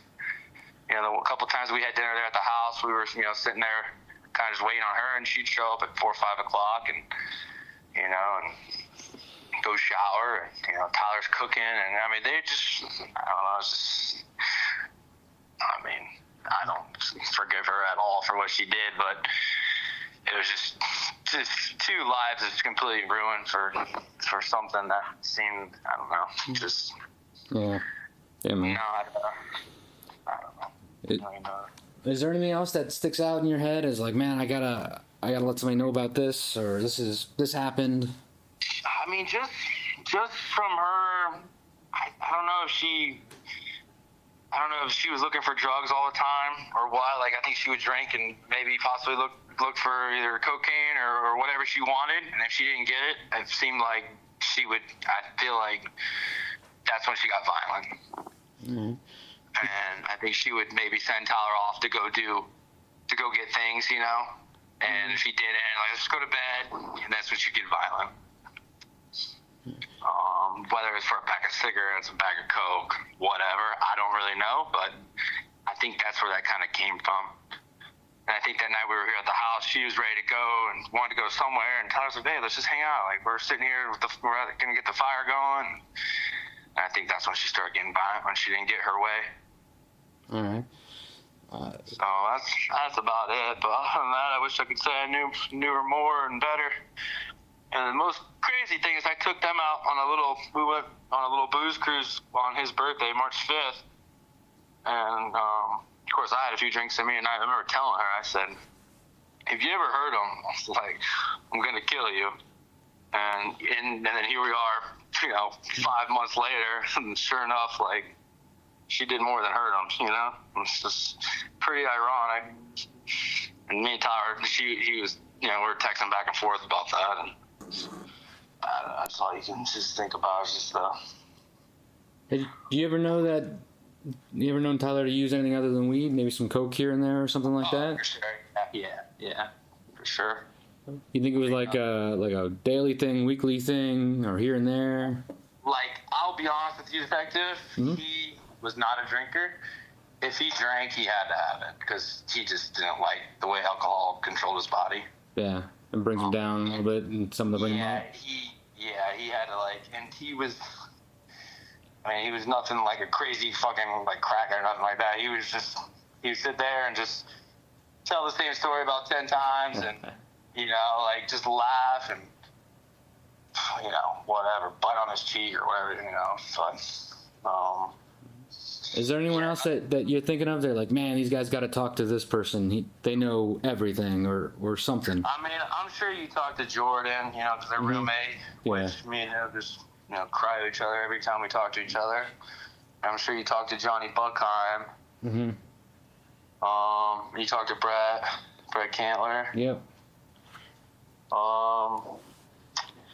I mean, the only other person would maybe be her first, that guy that lived with them, Jaffe. I don't even know his last name. I think that's just his nickname. Was that Chris Jaffe? I think so. Maybe yeah, Jaffe's his last name. Maybe. Yeah, I think so. All right. Okay. But you know, I remember he was there at the celebration of life, and he's like, oh, what could have been me? I don't know. I don't even know that guy, but just met my best friend. You know, Yeah. I just know nothing I say or do is gonna bring him back, but I just know that he just wasn't that guy. The guy that she was trying to portray him to be is some violent, fucking crazy person that came out of the bathroom like a different person. That ain't Tyler. That ain't Tyler at all. Damn, that's exactly what everyone we talked to says. He was a big teddy bear. He was such a teddy bear. I know, like it just sucks that they portray him not to be this, you know, this person. Anyone that knew him knows he wasn't that way at all. Mm-hmm. I mean, if it's the kind of guy that's gonna tell you, "Hey, man, I made it home safe," that's a different kind of person, you know? Yeah, exactly. And tell you he loves you. Thank you for everything. What a great time that was, you know. Just fuck. Yeah, man. All right, man. I know it's hard, and I appreciate you chatting with us a little bit. For sure. The state attorney's office just got an email from Tyler's stepdad saying that you'd be interesting to talk to and might have some background information for us. Yeah, I mean, me and Tyler were very close, and we've been very close. So we've lived away from each other. I was a fisherman a lot as well, so we lived away from each other for a long time. And that up until the murder happened, Tyler, you know, we talked a lot, and I opened up a business in Indiana a few years ago, and that's what he was trying to do down there. So we talked a lot about that, and you know, relationships as well. And I talk about my relationships to, you know, certain people, and Tyler was one of them. And Tyler got into this relationship a little under a year with Brittany. Mm-hmm. And when they had their differences, you know, Tyler didn't talk much, but he did talk to me about his relationships, as I found out afterwards that he didn't speak to many people about it. That week leading up, it was a Friday, I believe, that it happened. And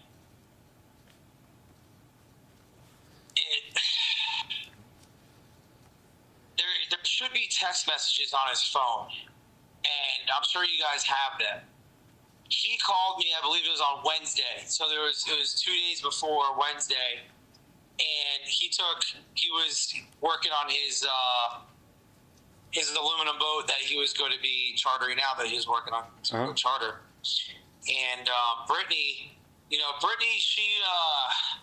she was a different person when she was sober than when she drank.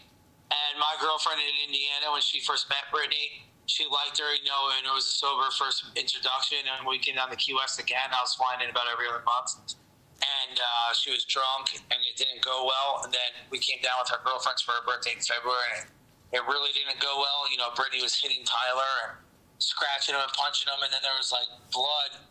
It was a really weird situation. This was, like, the first weird thing we found with her is that, and I still have the shirt, she was beating Tyler up, and we were all downtown, and there were, you know, he started bleeding, and, like, she used to scratch him and stuff. And she put blood on all of our shirts, like on the back of our shirts. And we realized that later on, this is in February, that we all had blood marks on the back of our shirts where we thought it was weird. But we didn't really know what it was from, you know what I mean? Now we're figuring it was her. But from Tyler. But up until that last week, Tyler was focused, and he was telling me, he was like, I'm not working at vehicles anymore, building boats, something to do with this charter. And he's like, it's either sink or swim.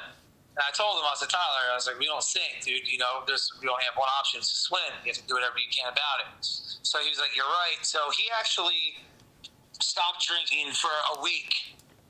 That whole week leading up to it, he was, you know, from what he told me, he stopped drinking until that Friday.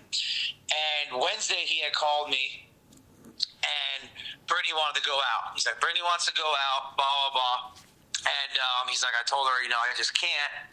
And I'm going to be I'm working on the boat, and she went out with DJ's girlfriend that night down there, and they went over to Hogfish, and she ended up Brittany picked up DJ's girlfriend. They lived right down the street from each other, and the night lasted maybe about 45 minutes because Brittany was so drunk, and she was talking about killing her ex-boyfriend that night, and that's what really threw DJ's girlfriend out. And she called Tyler up, and Tyler had to go pick Brittany up. So Tyler was explaining that to me the next day, and then he was working on the boat, and Brittany wanted to go to the pool, so she went to the pool with some friends.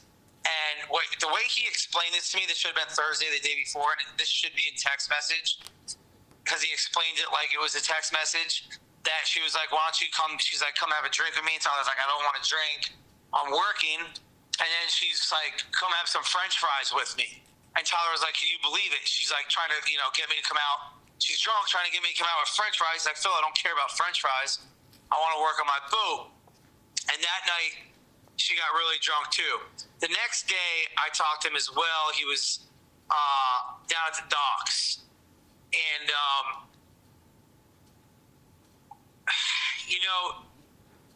in the text messages, it should have the French fry thing and their argument and everything that happened with her being drunk Wednesday and Thursday and him stop drinking. I don't know what happened Friday to get him to drink again.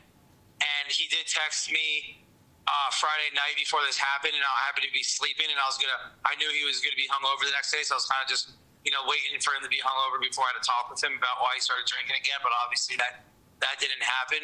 Mm-hmm. But from what I recall right now, especially being put on the spot like this, I really thought about it.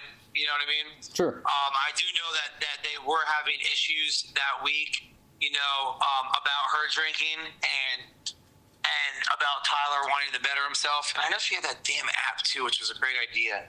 They both had a lot going for them, which really this whole situation is a shame. But they just, they're having their differences, and that's, Brittany lost her last relationship over drama. That's what I call it. I call it drama. Craziness. Everybody has that, but it's just her drama and the involvement in her drinking. And we all thought, because her ex-boyfriend before Tyler, he drinks, so we thought that he brought out the worst in Brittany from drinking, but it was really just her drinking in general that brought out the worst in her.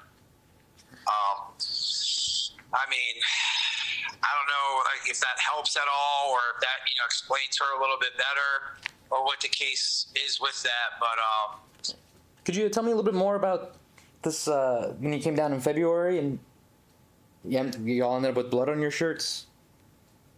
It was that was a very strange situation. It was a blue Hook shirt that I was wearing. I still have it. There's still a little blood spot on the back of it. Mm-hmm. So it was you and your girlfriend, Tyler, and her. It was me and my girlfriend, and then she came down from Indiana, because that's where I live now. Mm-hmm. And she came down with 3 of her girlfriends. Okay. And Tyler's like a little brother to me, dude. And every time I come down to Key West, Tyler's the first one that knows I'm coming down. He's the first one I see.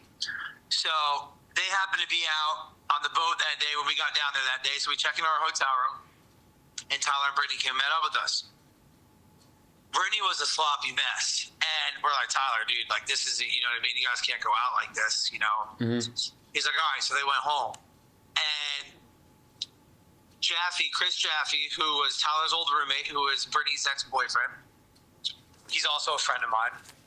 And we were out, and I don't go to Key West often anymore. So when I do, everybody wants to meet up and hang out. So I told Tyler, I was like, listen, Jaffe is here. And I was like, you and Jaffe were great. We call him Jaffe. His name's Chris. I said, you and Jaffe were great friends. You shouldn't let, Jaffe doesn't care that you're dating Brittany. He misses you. I was like, we all just hang out together like we used to and just all be cool. And he was like, I love Jaffe, dude. He's like, the fact that Jaffe wants to hang out with me, he's like, that's great, because they have their differences when Tyler started dating her. Mm-hmm. So that night was the first night that so Tyler Tyler was like, let me talk to Brittany about this, and I'll let you know if she's okay with it. It's all right. So he calls me. He's like, it's fine, dude. Brittany said it's cool that Jaffe wants to be cool again. Well, I'll come down there. So Jaffe was with us. Tyler and Brittany show up. We were over at wherever Raw Bar down there, and when Brittany sees. They walk in. When Brittany sees Jaffe, she had a blank look on her face. Tyler sees Jaffe. He's smiling. Jaffe's smiling. I was right there. They hugged each other.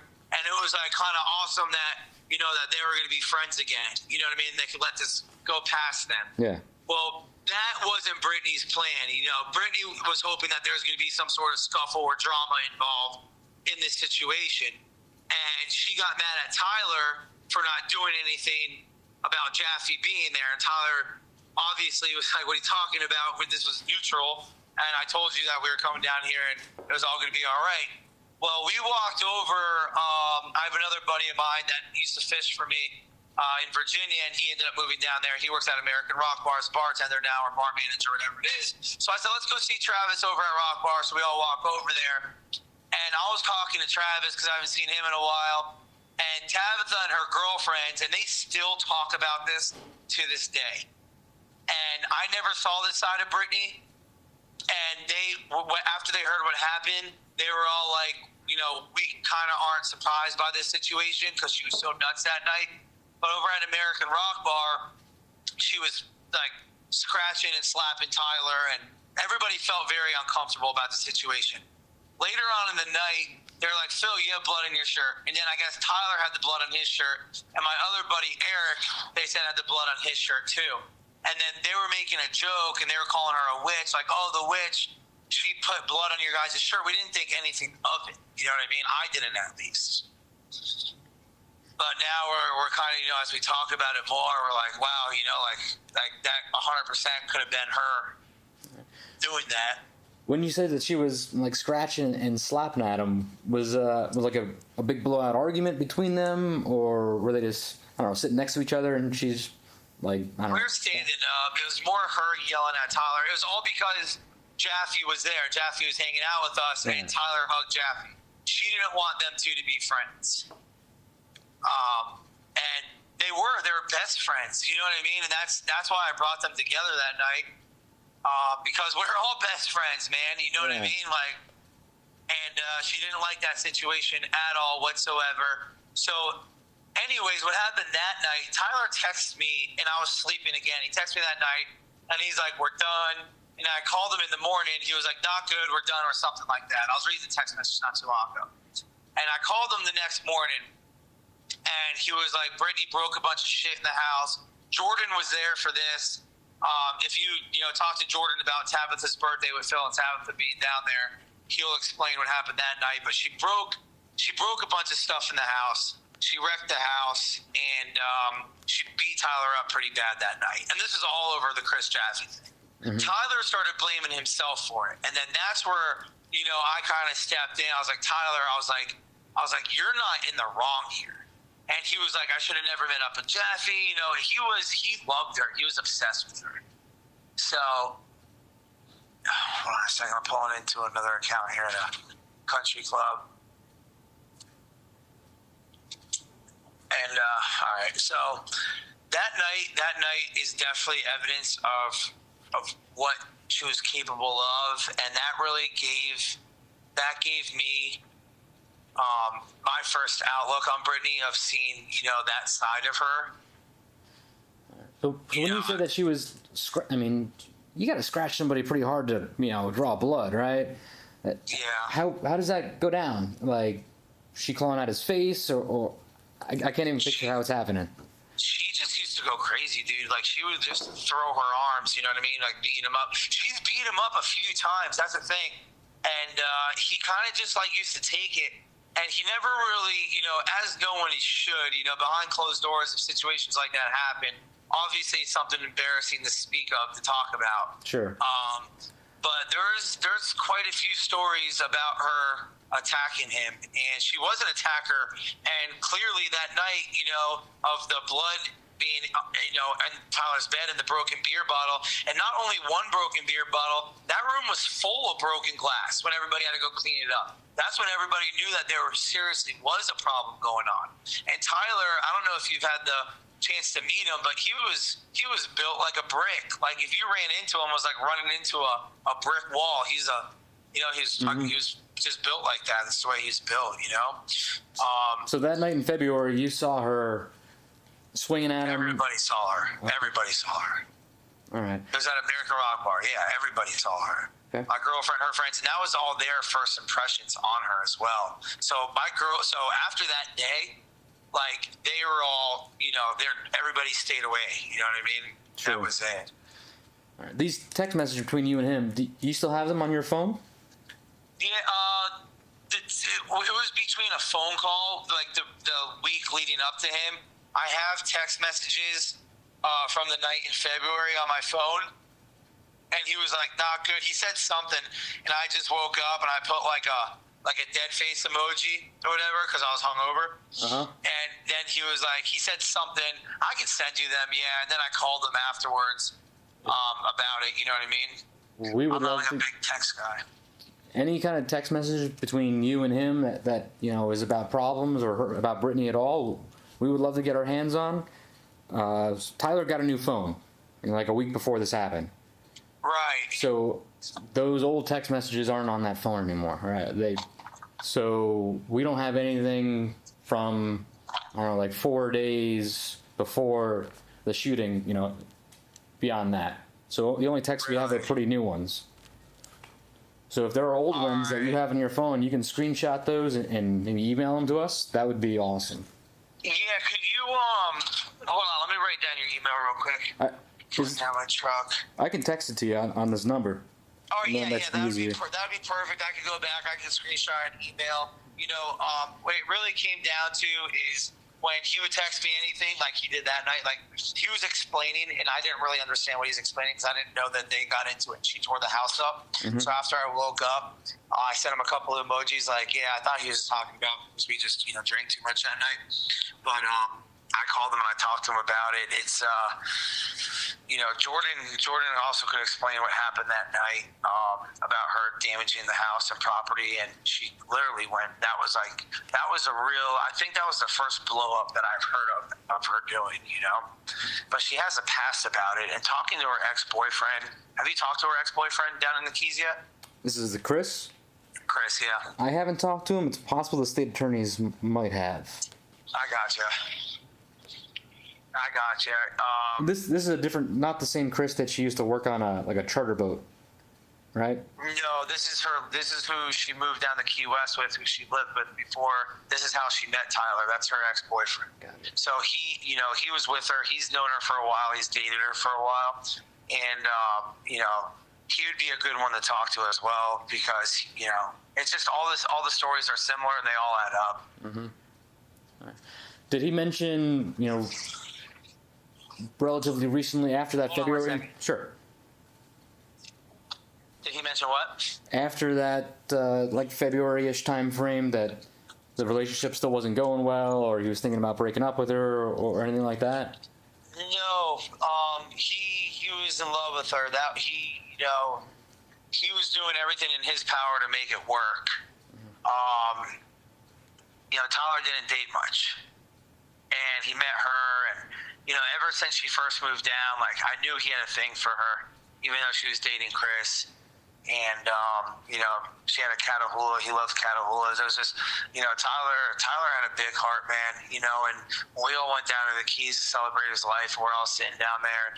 Tyler worked on my boat and lived with me in my house in Maine for 3 months, the whole summer. And I was like, just asking everybody. I was like, does anybody have one argument that they can remember ever being with Tyler? Like anybody, because I started thinking about it, and I've known him for the past 12 years.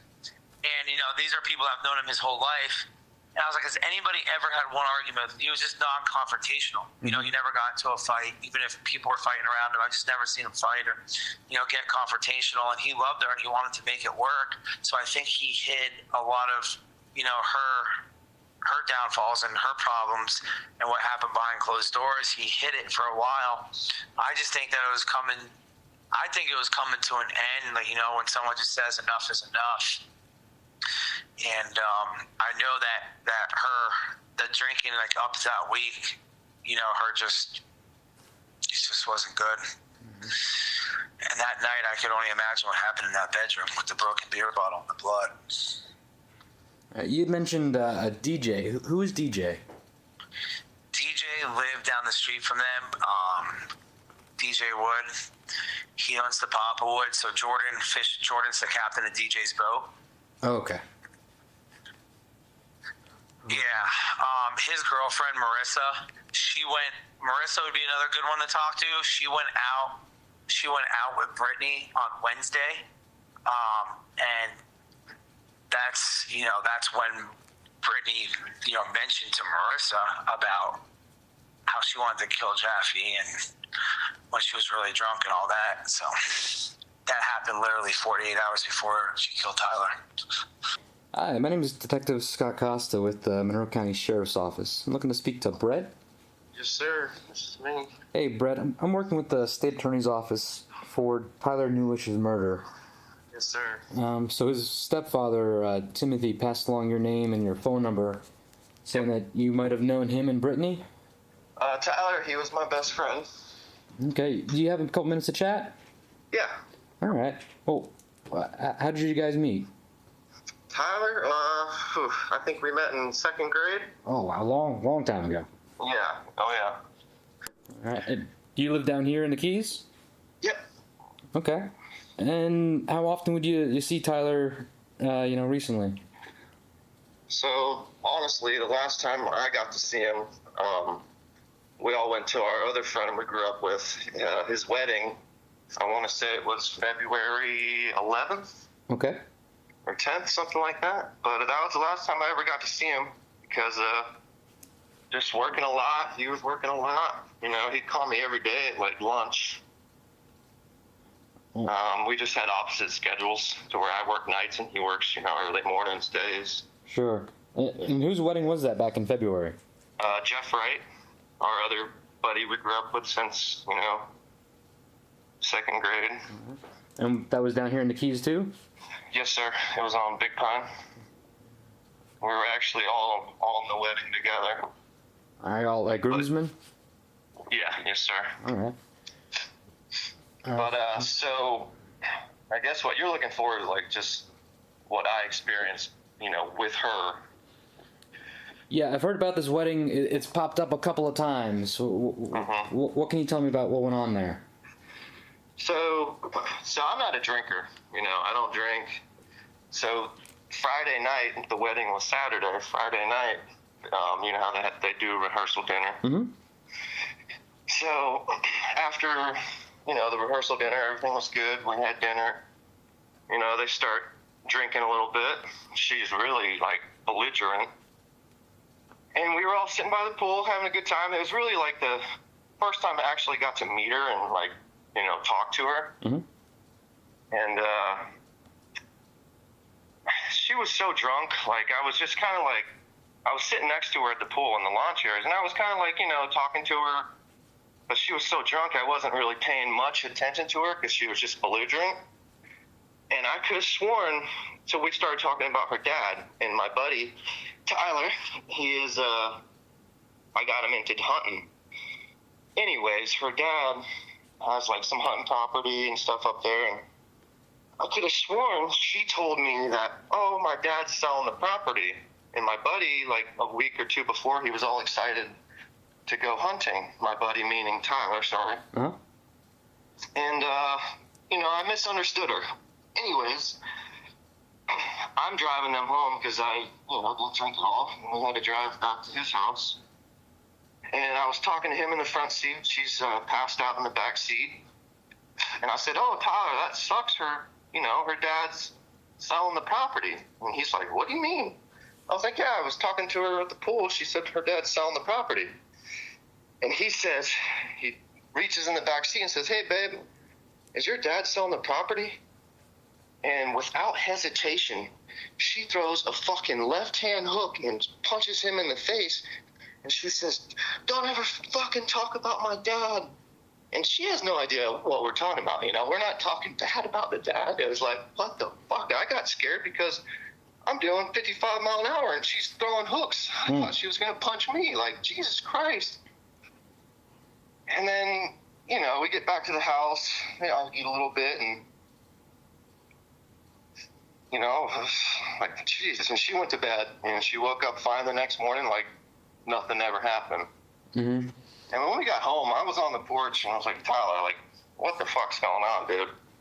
He's like, yeah, well, we got in a fight a week before. She threw all of his shit, like either from in the house or on the porch, into the fucking neighbors. Sorry for cussing, I just all worked up. Sure, that's all right. But, yeah, she threw all of his stuff. They got in a big fight. And just threw all of his stuff in the neighbor's yard. I'm like, Tyler, what are you doing, dude? Like, she's got to go. You know, and the sad thing is, you know, Tyler, he hadn't had a girlfriend in a really long time. You know, he's been lonely. I get where he's coming from, where he felt like maybe, you know, he had to help her. I don't know. Just what other numbers do you have? Do you have Tori Palmino? Yeah, so the list that I just got has Phil Bardales, Okay, good. Tori Palmino, and John Buckheim. I'm guessing it's Johnny B. Yes, sir. So Tori, I didn't.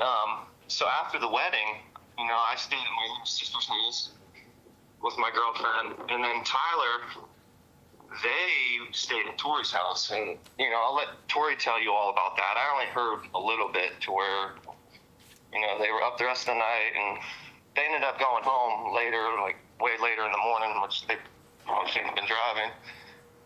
But I heard she was fucking beating up on him the whole way to the freaking house. Like, I don't know, Tori will tell you. I wasn't there, so I can't really speak on his behalf. Sure. So after this, did you chat much with Tyler? You know, not about, you know, none of that. I didn't hear none about what happened that night until Tori told me later on. Mm-hmm. But I seen it the night before, and I was like, man, she's fucking, something's not right. Like, her temper was just like, she was blacked out.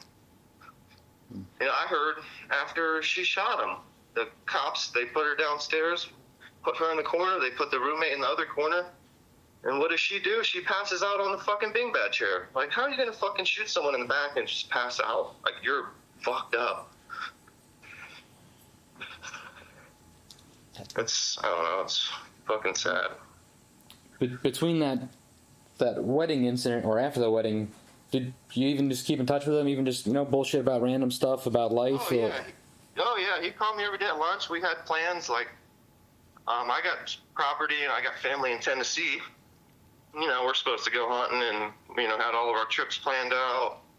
We talked about fishing, you know. Did he ever mention anything else about him and Brittany after that? Not really, no. And then just how about, like, how life was going? Did, you know, say he was having problems or money problems or... So, Phil, that's the man you need to talk to, is Phil. Because I guess a week before he died, he called Phil. Because Phil, he doesn't live here, and it's more of like, you know, maybe he can talk to a buddy that's not here and maybe won't judge him, or I don't know.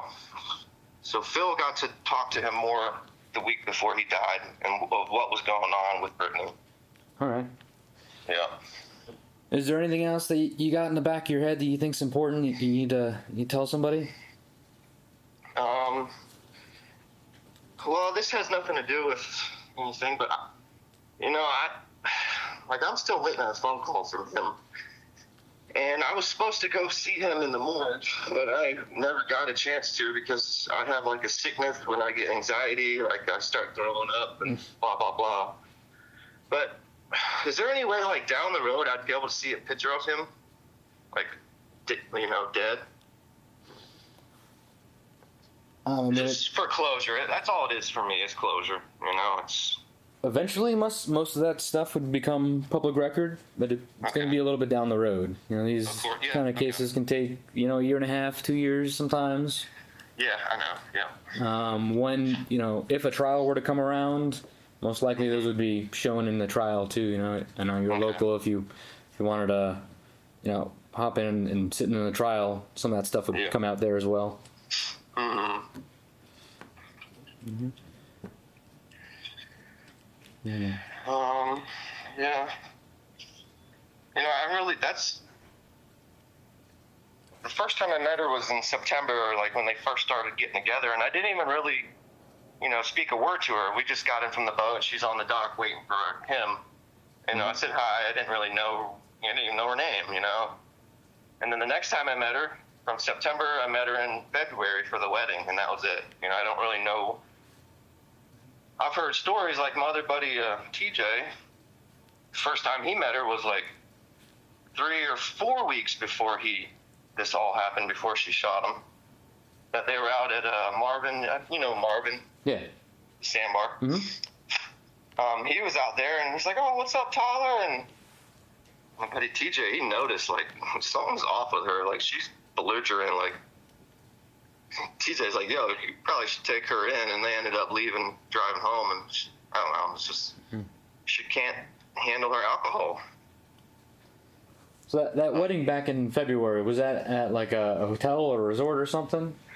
No, so it was some house on the water, like past St. Peter's Church on the left. All right. This is a big rental house for like events. Yeah, kind of exactly. thing. Yeah, they rented 2 houses, one for their family and his family. All right. For Jeff Wright, yeah.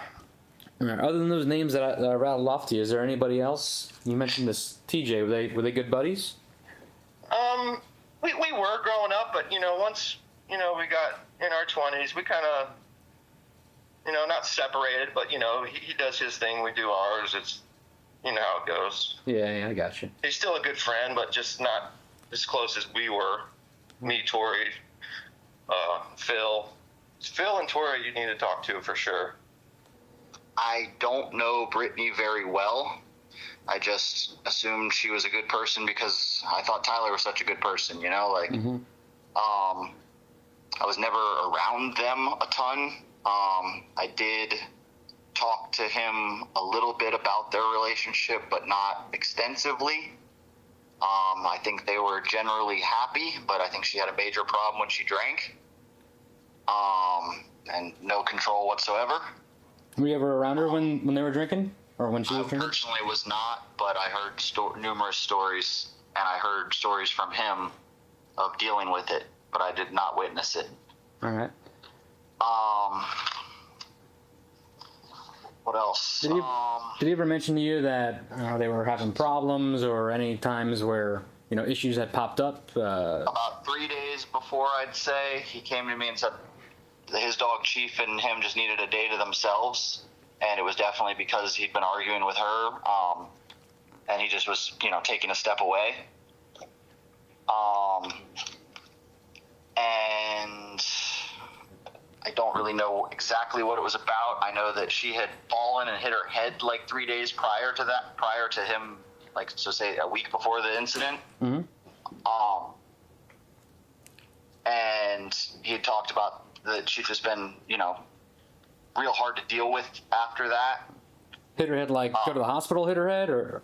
No, I guess she jumped on the couch or something when he'd gotten home, and she like tripped over that and was making a big deal out of it, you know, just somehow blaming him or something. I'm not sure. It was just that was I remember him telling me that was like the stemming of of whatever, something to do with the argument that they were having, why he needed just to take a day off. He came and hung out with me for the day. And he actually ended up working for me for like 5 days after that, or 4 days after that. Trying to think what else. Like just, yeah, I know him to be the most level-headed person ever in problem situations. So it's like the whole thing is so beyond me still. Yeah. Did you know him to be much of a drinker? I I wouldn't say much of a drinker. He definitely drank sometimes, but he wasn't like a daily drinker by any means. All right. And it wasn't like he never got sloppy, you know. It was, if he drank a few beers. You know, he was more of a smoke a joint, or every once in a while I think he'd do some coke, which is, you know, not my scene, but I think he would go do that with others. But All right. Did you ever hang out with him and Brittany together ever? I really wasn't around them much. They would come through my house every once in a while. He'd run a little bully net boat out of my backyard, and they'd stop by and take the dogs for a boat ride and stuff. But like, I never knew her well. They watched our dogs a couple times while we were out of town, but like I never spent, you know, collectively I didn't spend more than 2 hours around her in the however 8 months they were dating or whatever. I gotcha. She had dated Chris Jaffe previously, who I knew, and I wasn't a fan of the whole situation. I'm not a fan of Chris Jaffe, and I wasn't, you know, I just kind of kept my distance from her. I figured anyone who dated Chris Jaffe wasn't the greatest, but I just, you know, respected that Tyler chose her as his girlfriend, and therefore I was nice to her. Were you at a wedding for another one of their buddies, Jeff Wright? No, I was not at the wedding, but I heard that it was a shit show with her afterwards, but I was not. I did not attend. Okay. And there's one other name. Have you heard of a Marcia or a Marcia? Marcia? No, I don't believe so. All right. How about a DJ? Yes, Marissa? Marissa, maybe. Yes, Marissa and DJ. Yes, I know them.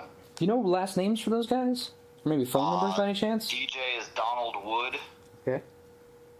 And her name is Marissa Petrobono. Would you happen to have a phone number for either of these guys? I will have a phone number for DJ. Hold on. I know that Marissa went to dinner a few nights before this happened, or out for drinks with Brittany.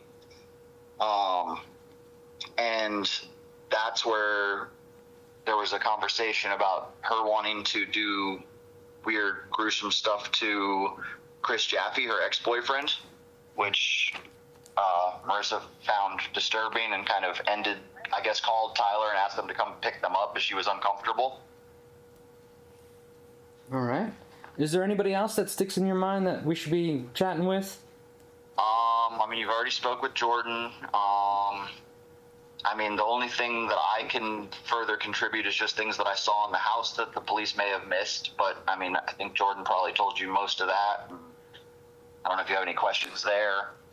Or just Tyler's character as a person. I mean, I think more highly of him than almost anybody. He's a better person than anybody I knew. Can you give me a rundown of what you saw in her car when you were there cleaning the house? Yeah, so I asked Jordan, we were kind of cleaning up, and I said, man, where does she keep her gun? And he says, always in her purse. And I had already walked past the car and looked into the car and saw that the purse was wide open on the passenger seat. And I was like, holy shit, you know, like it was pretty obvious that she had ran down there and grabbed her gun out of her purse. Car unlocked, purse tipped over. Looked like she pretty hastily ran down there and grabbed it. When you say tipped over, you're like laying on its side or like upside down? Laying on its side with like a third of its contents out on the seat. Okay. And you would take that to mean like somebody was rummaging through it fast? I would assume so. You know, I mean, obviously she had gone to. He said she always kept it in the center, like in the center of her car there. So it looked to me that she had gone down there, opened the passenger door, grabbed her purse from the center, pulled it to the seat, tipped it over, grabbed her gun, and proceeded back upstairs, I would assume. Okay. All right. And did you tell Jordan about that? Yeah, Jordan was there. He knew about that. All right. You saw that as well? Yeah, that was my girlfriend was with us as well. There's 4 of us that saw that. Okay. All right. All right, man. Well, I appreciate you giving me a couple minutes. Yep. Is there anything else super important that I got to tell somebody about? I know that Jordan had mentioned to me that you guys had kind of asked him, is there anybody in her life who she would be talking to? And I don't know anything about her life, but I know that there's a kid that they refer to as Bummy, who his real name is Gregor Johns or Johns Gregor. I'm not sure which way it is. something along those lines, and he's from her hometown and just knows her friend group. I don't think he knows anything, he wasn't involved at all, but he does know her friend group. Okay. That's the only person. It's just it's just like friend of a friend thing, but I know that he grew up, with her group of friends, so he would know possibly who she speaks to and stuff like that. Maybe, I guess that was something you guys were trying to find out. Yeah, just anything really. I don't think he has anything to do with anything or knows anything about the case, but just knows her from childhood. Okay. All right. Cool. Also, her parents, I spoke with her parents to help them get her stuff out of the house, and they seemed like fairly normal people, and they were absolutely 100% on Tyler's side on this, which speaks volumes of, like, if the parents come and are just absolutely like, oh my God, what did she do now? They called her Hurricane Brittany, was the words her own father used. And she said she finally came and ruined paradise, came down here and destroyed something. He was just disgusted with her without even knowing really anything. I was kind of shocked by parents of someone coming and being completely on the other side, not even questioning, just like that was shocking to me. All right. They didn't even seem surprised, it was just like, they were just like, she did it this time, Yeah, I gotcha. That was like, holy shit, and then also there was a whole file cabinet in the house of like past police problems of hers. So I think you can look into her like juvenile record, and there's all sorts of stuff. I mean, just probations and aggravated batteries, and we didn't really look through it, but it was like a file cabinet, and it was labeled, like, just reading across the labels, it was like, damn, she has a history that I don't think anyone was aware of. All right, man. I'll tell you, we're gonna pass all this to the state attorney's office. Someone's gonna reach out to you at some point. It's probably not gonna be particularly soon. And this process, Yeah, I understand. a year and a half, 2 years. Extremely slow thing, and it is what it is. Yep, but it's still being worked on. Nobody's forgot about it or let it go. We understand. I get it. All right. If anything pops in your mind or another name or an event, you can reach out to me, give me a shout, send me a text. I mean, just like I said, Tyler is a great person, and I know that, I've seen him drinking and stuff, and he doesn't turn into anybody different, he doesn't have a weird switch, like I've seen that in a lot of people, and I know she did, and I know he didn't, and I don't know exactly what happened, but I can assure you that it was just over something incredibly stupid and probably just from her drinking. Yep, that looks like it could possibly be it. Yeah, just a tragic, stupid decision on her part, and I'm sure it was over something ridiculous, Mm-hmm. Yeah. All right, John. Well, appreciate you. Yeah, thank you for your time, man. Yep.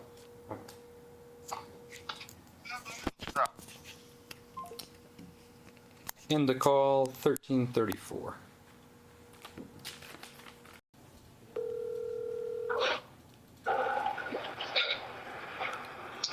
Hello? Hello? Hi, my name is Detective Scott Costa. I work for the Monroe County Sheriff's Office. I'm trying to contact Maritza Pietrobono. Oh, yeah. Is this Marissa? Yes. Hey, Marissa. I just want to see if you might have a couple minutes to chat with me about Tyler Newlish. Oh, okay. Yeah. So, where we're at now, the state attorney's office is kind of looking to get some extra background to put their case together. And your name has popped up a couple of times of people that might have some information they want to hear. Okay. Can you tell me a little bit about the relationship between Tyler and Brittany? Yeah, so I knew Tyler. I had met him a few years back when I visited Key West. I did not know Brittany very well. I had only met her, I think, one or two previous times briefly, and it was all close to the date, that she murdered him. Mm-hmm. And I had hung out with her that week, really close. I think it was within a few days of the incident happening. Uh-huh. And sorry if you can't hear me. I'm in the car, so if it breaks up a little bit, I apologize. Yeah, no worries. It's But going I'm to. not driving. I'm a passenger. So, when I saw her, it was actually so that they lived down the street from us, literally within like 6 houses. Okay. And my boyfriend's captain, Jordan, lived with them. So Brittany and I had talked a little bit on messenger stuff, asking, thinking we should get together and become better friends because we live so close and we loved Tyler and hanging out with them. So we went out a couple nights.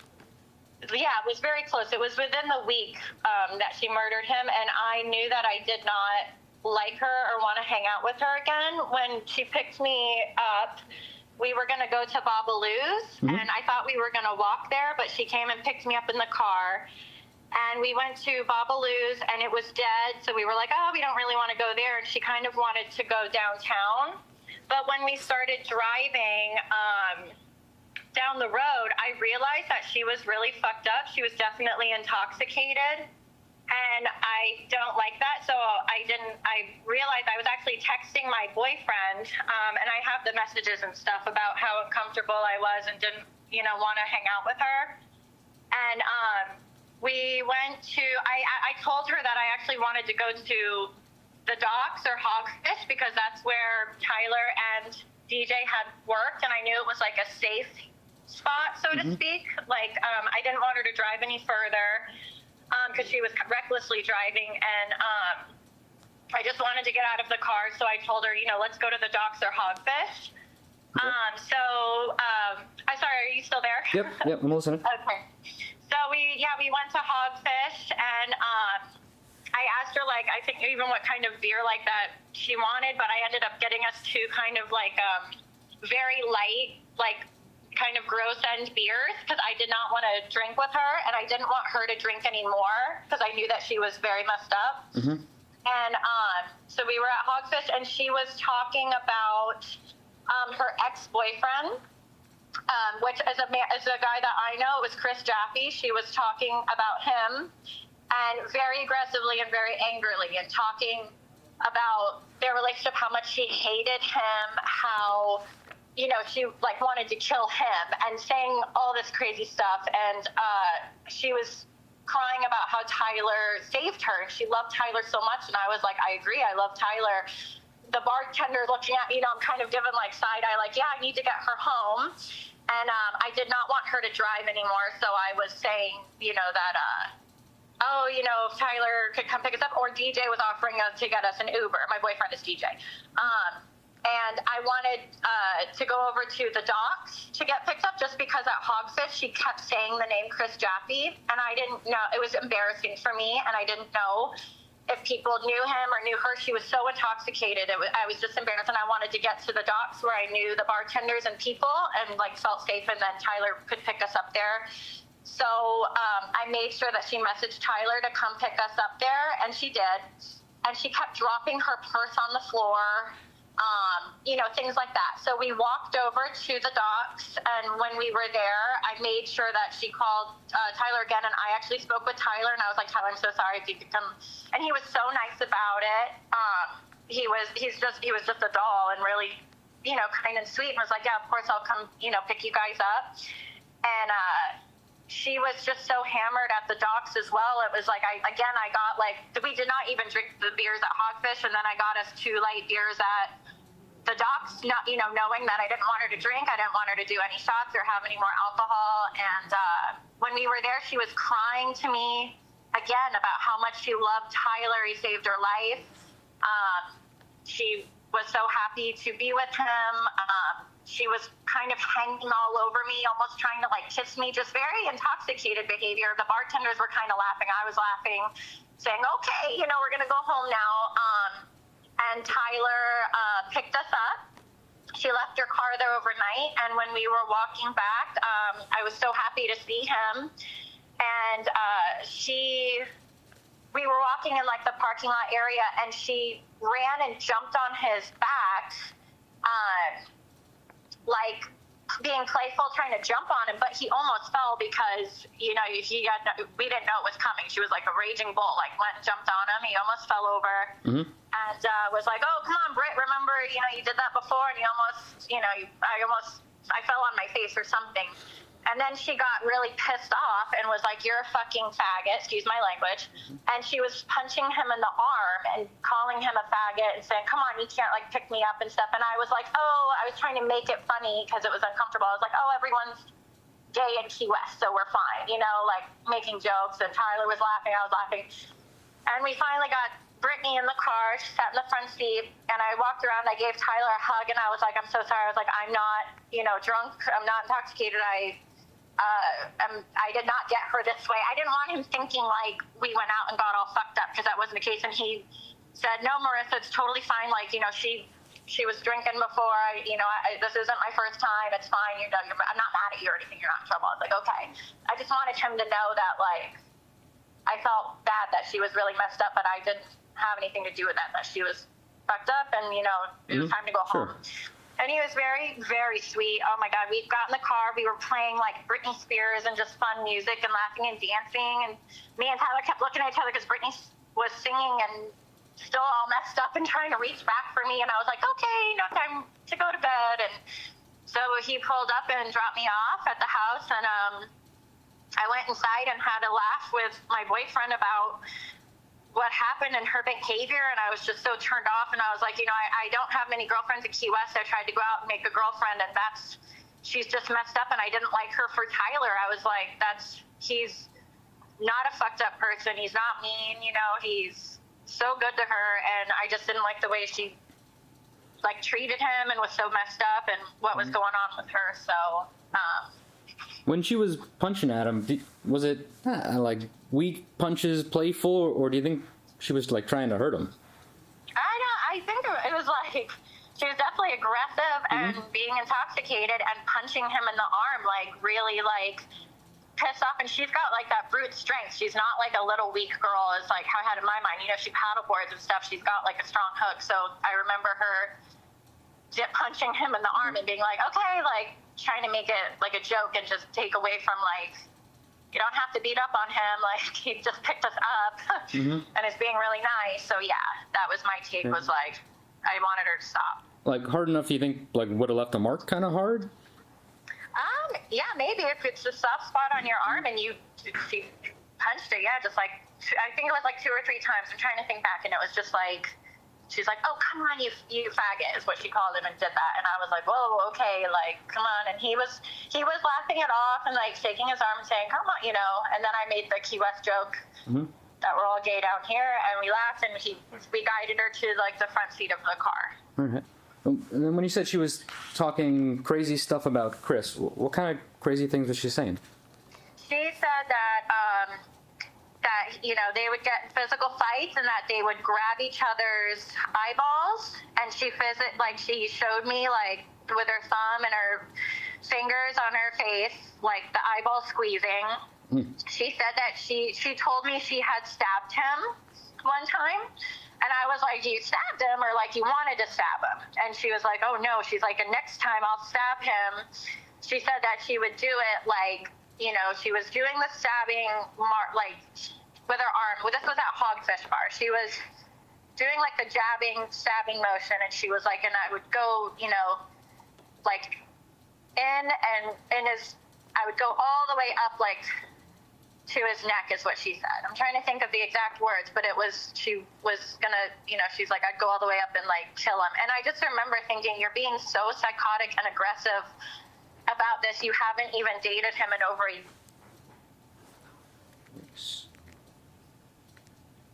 And I was like, okay, we don't need to, I kept saying, we don't need to talk about him anymore. I'm sorry you went through that. Because she was hysterical about it. And she was just like, I want him dead. Which is ironic that then she killed Tyler a few days later, which is just horrible. I heard through other friends also that she kept a gun in her purse at all times, and I did not know that at the time. As I said, I didn't know her very well. But when I thought back, it kind of made me like nervous thinking of the fact that she kept dropping her purse at Hogfish, and like if she had a gun in there, it could have gone off. And I just remember hearing that and being like, oh my God, like, why did she need to carry a gun anywhere? She's not like in danger. So I thought that was very, just something I heard after. I don't know. That just freaked me out. Like she kept dropping it. She wasn't really, she kept going, and I tried to help her put stuff back in, and she was pretty quick about it. So Do you remember what friends you might have heard that from? Who, trying to think. It was like a combination, I think, of like everyone there. I think that was just maybe through the grapevine. I'll find out, yeah, but I just thought of, that was just something I remembered where I was so freaked out after the fact of hanging out with her. I was like, she dropped that purse like 3 times. Oh my God. Like, yeah. So, but yeah, she was aggressively talking about wanting to kill and hurt Chris Jaffe and crying and talking about how much Tyler saved her.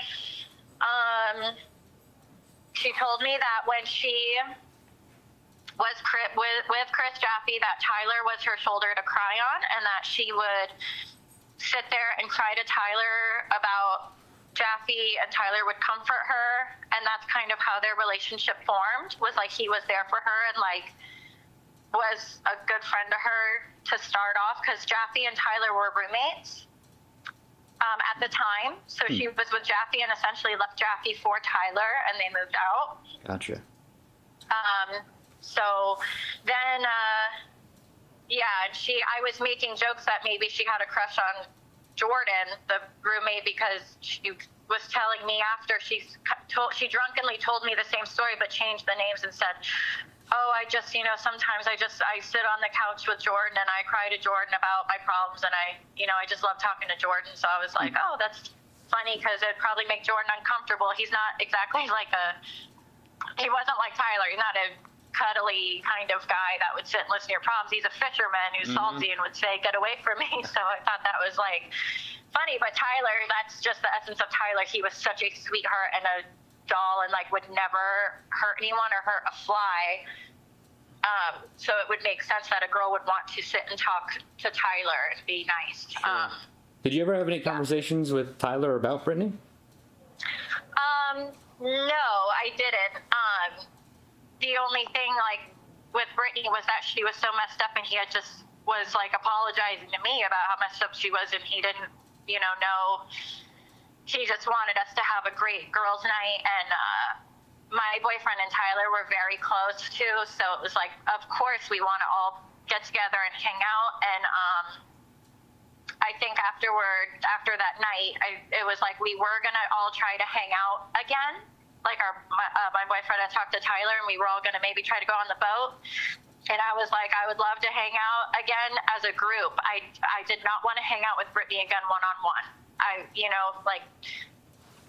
made that clear, like not to Tyler, but to my boyfriend. Like, okay, I'll hang out with them, of course, because I loved Tyler, and Tyler was a good person to be around. Is there anything else that sticks out in your mind that, maybe came together afterwards? You're like, I have to tell somebody about this. I had pretty much told my friends like how eerie it was that we had just hung out, and she, like all of that happening so close to when I hung out with her was just freaky, that she was so messed up and so hateful towards Chris Jaffe, but then murdered Tyler. Like, it didn't make sense. But I almost thought if she was in a psychotic rage, maybe she was picturing Jaffe and killed Tyler or something. Like, it was weird. I know that Tyler and Jaffe had squashed like their beef. There was one other time that I saw Tyler and Brittany at their house. It might have been like a month or maybe 2 months prior to this, where we were bringing over like a fish thing, like a fish mount to that house, and we saw Jordan and Tyler and Brittany were there with the dogs, and I brought my son over, and my son was playing with the dogs, and Brittany was being really nice and fun.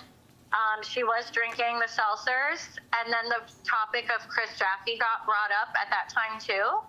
And she, again, her whole mood changed. She went into like a psychotic rage about Jaffe and saying how she hates him and, she wanted to kill that motherfucker. And again, like, just aggressive stuff about him. And Tyler was like, it's okay, Brittany. Like, we've squashed it. We don't need to talk about him. We were all on that page of like, yeah, fuck him. We don't need to talk about him. So that was like my first glimpse of, oh man, she is like not over Jaffe. She's still, a lot of, the crazy look in her eye. Just, really, I just remember being like, oh, okay. And I just remember thinking it's kind of disrespectful. She went on a tangent about Chris Jaffe, and I thought it's disrespectful because, her boyfriend is Tyler, who loves her, and he's right there. She doesn't need to keep talking about Jaffe. He actually told her, like, okay, we don't need to go down. He was nice about it. Tyler was like, okay, babe, we don't need to talk about him. It's upsetting you. Mm-hmm. Instead of getting mad at her and saying, fuck you for bringing him up, like, he was so kind about it. And I remember thinking, wow, Tyler has a lot of patience. So. All right, well, I appreciate you chatting for a couple minutes. Brittany Holbrook was sentenced to 40 years in state prison.